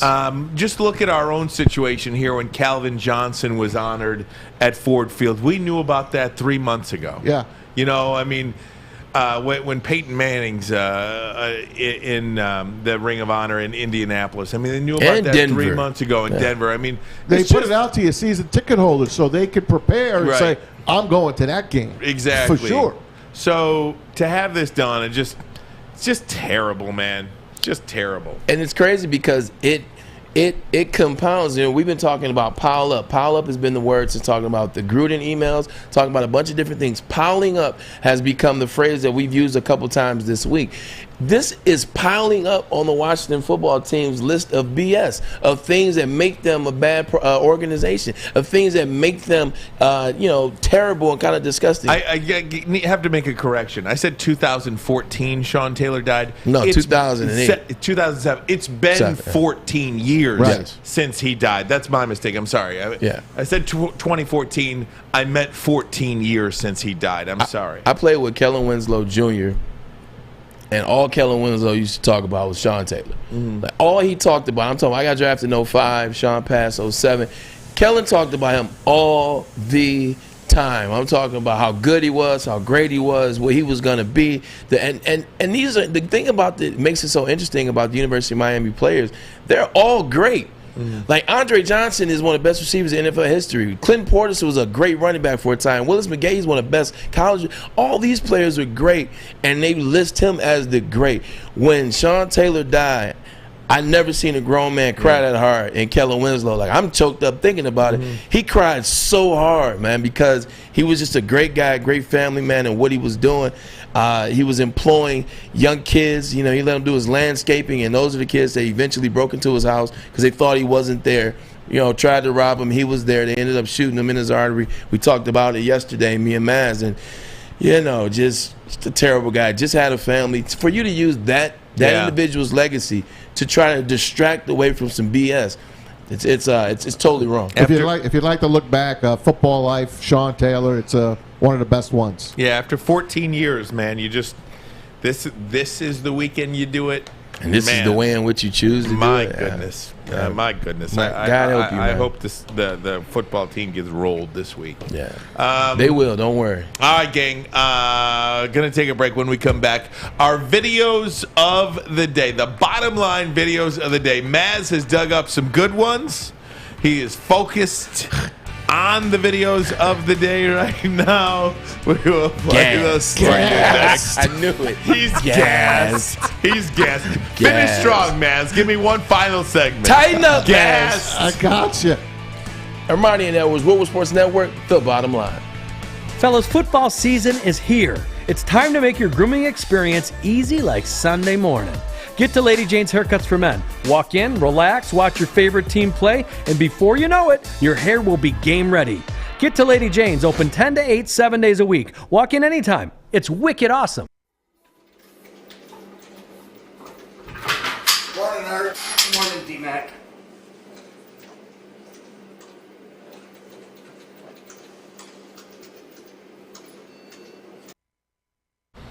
Hey, gang, if offense wins games, you know defense wins championships. Don't you want to be the championship defender of your home? Of course you do, and that's why you're going to call Guardian Alarm. They've been your local security experts for over 90 years. They've got everything you could possibly need as well. 24/7 local monitoring, convenient features that let you check in on your home, control your lights, unlock and lock your doors. And oh, by the way, they'll control your lights and temperatures, let you know about smoke or carbon monoxide.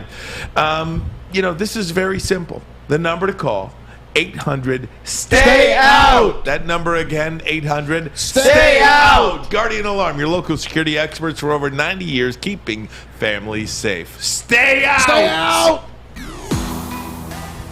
All right, Maz, get to it. Bottom line, videos of the day, my friend, coming right to you. Today, October the 15th. Let's take you back to 1988. I'll do the math for you. 33 years ago tonight. Wow. At about 11:15 in the evening. It was a Saturday night. I'll never forget it. It's game one of the World Series. The Oakland A's up by 1 run. Dennis Eckersley, Hall of Famer on the mound. Up steps a gimpy Kirk Gibson. Just got out of the training room, working on his back, working on his knees. Check him out. And look who's coming up.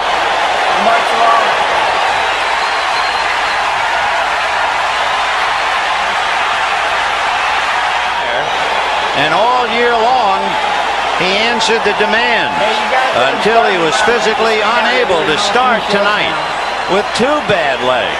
The bad left hamstring and the swollen right knee. He's trying to catch lightning right now. 3-2. The plate. High fly ball into right field. She is gone. Wow. Goose pimples. Wow. How do you not? Goose pimples. How do you not? I mean, and Vince Scully, he called Gibbies in Detroit in '84. He sure did. Look at that. He can barely run. Could barely get around the bases. His only one and only at bat. That's it. That's not a home run trot. That's called, I really am struggling. Laboring, And struggling. They swept the A's. A's were never the same. Did he get that. the MVP that year? I forget. It might have been Hershiser. I forget. Earl. I forget. Anyway, Dodgers win. I mean, because in straight sets. I mean, the A's never recovered from that. I mean, they were the favorite going in. One of my favorite Prohibitive scenes there, favorite. when you see the home run being hit, if you look past center field, you see all the Dodger fans that are leaving. Yeah. No, all the Dodger fans that are leaving, you see everyone's brakes hit. You see everyone's really? car. Can we play it again? Well, you won't see it in this particular video. It's a little too dark. But go back and watch the entire video. You see everyone jamming on their brakes as the home run Oral hits. Hershiser won the MVP of the 1988 World That Series. Bulldog. He was Should have something. been Gibby. Here's something that's going to make everyone laugh. Everyone's favorite. Matter of fact, the NFLPA made him like their commissioner of player development. Help players out. His name is Marshawn Lynch. Mr. Skittles himself. You want to hang with this guy. Check him out. For a year. Check him out. Oh, yeah, this spot hot. Hey. I love the ambiance. I love the decor. I spend a lot of time trying to figure out which one I like more, the ambiance or the decor. They let me pour my own drink. I love the sound it makes, so much power. I come in here, throw back a few crispy Fiesta wrappers, then I head over to my second favorite joint, Playtime. Oh, hold on. Marshawn, you having fun? Oh, hold on, I'm a driver, baby. Lynch says he loves Dave and Buster's because it reminds him of his 2 favorite people, Buster Douglas and Dave Concepcion. There we go. There we go. There we go. The rookie has spent most of his signing bonus on skee ball, but he doesn't care, saying it's good for the Buffalo economy. You ready? It's Beethoven. You should know it. Who was Beethoven? Oh, missed him.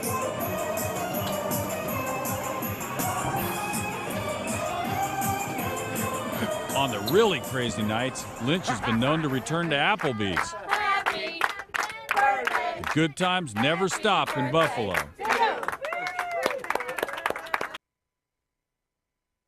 Back, yes. And Ryan was over beast mode at that point. That was over 30 seconds ago. Here's who you remind me of. I just want to stop You by. remind me of the DJ at my wedding, and he's playing my wedding song, and he cut it off before the end of the wedding song. And I said to him, "What are you doing? Let the song play. You don't let the song play, Ryan." What You was were paying it? the What was DJ, it? Frank Sinatra, "My Way." And Tony Bennett. Where's your patience? Tony Bennett. Let things breathe. I don't have no You are patience. unbelievable. It breathed. Nicole, I feel bad for you. Here's something to make you laugh, and guess what? It's only 28 seconds long. This is right up Ryan's. Thank you. This is right up his alley. I'm just here to stop by, man. This is how they restock a pond. Check the guy out, first of all. Oh, I saw this. Is good. This guy, check him. You have to watch This from is the fantastic. very beginning. Check this out. There it goes. I mean, he's just getting pounded by these fish. Look at all the fish. Where did he go? Where did he get these fish? Where did he go? I feel so bad for the fish. Look at them flopping around. Oh, man. They're back in the pond. They're getting light. You said what? That's inhumane. What did they release? Like, this is how they put them back in the pond? Why did they have them in the first place? Look at that. Still in the cooler. Why did they have them in the first place? I couldn't tell Probably you. fishing for sport. I couldn't tell you. Oh, yeah.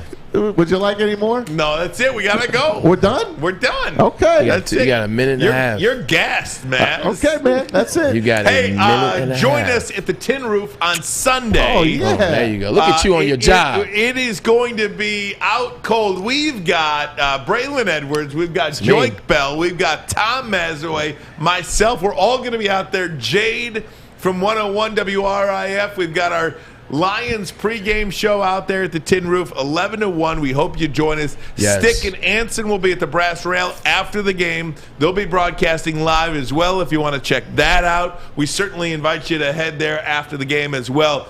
What a great week it was. Sir. I'm telling you, enjoy some football this weekend. Michigan fans, sit back, kick back, maybe go to the cider mill with your family this there week. You go. That's a good one. Good cider mill day for the Michigan fans. Yeah, definitely a good one, man. This has been a good one, man. It's been a good week, like you said. Michigan State, don't muck it up, man. Don't muck it up this week. That's right. So, hey, give me a quickly Houston, Boston, game 1 ALCS tonight. Give me a winner. Altuve. I got to stay with the damn Red Sox. Got to stay with the Sox. You mean the Bo Sox? I don't want them to win. Hey, great job out of Kareem today, pinch hitting for Alex. I mean, hell of a job, Kareem. Seriously. Great job, Fish. Always a great job out of you guys. Hey, tell a friend about Woodward Sports. Tell them you can watch us on YouTube or Twitter. Anywhere podcasts are found, you can listen to us as well on our app. And, of course, 93.5, 99.1 The Roar, and 94.7 HD2. We love everybody. Yes, Braylon, take us out. Thanks to all our guests this week, especially today, Chris Myers, Doc Macaroon. We appreciate you guys. We are growing as a brand. We are growing as a show. You better jump on. You better jump on right now. Quickly, Dylan Larkin suspended 1 game for that punch last night. Wanted to get that. That's what I'm talking about. Make it count, Dylan. Make it count, Dylan. This is Armani and Edwards, the bottom line on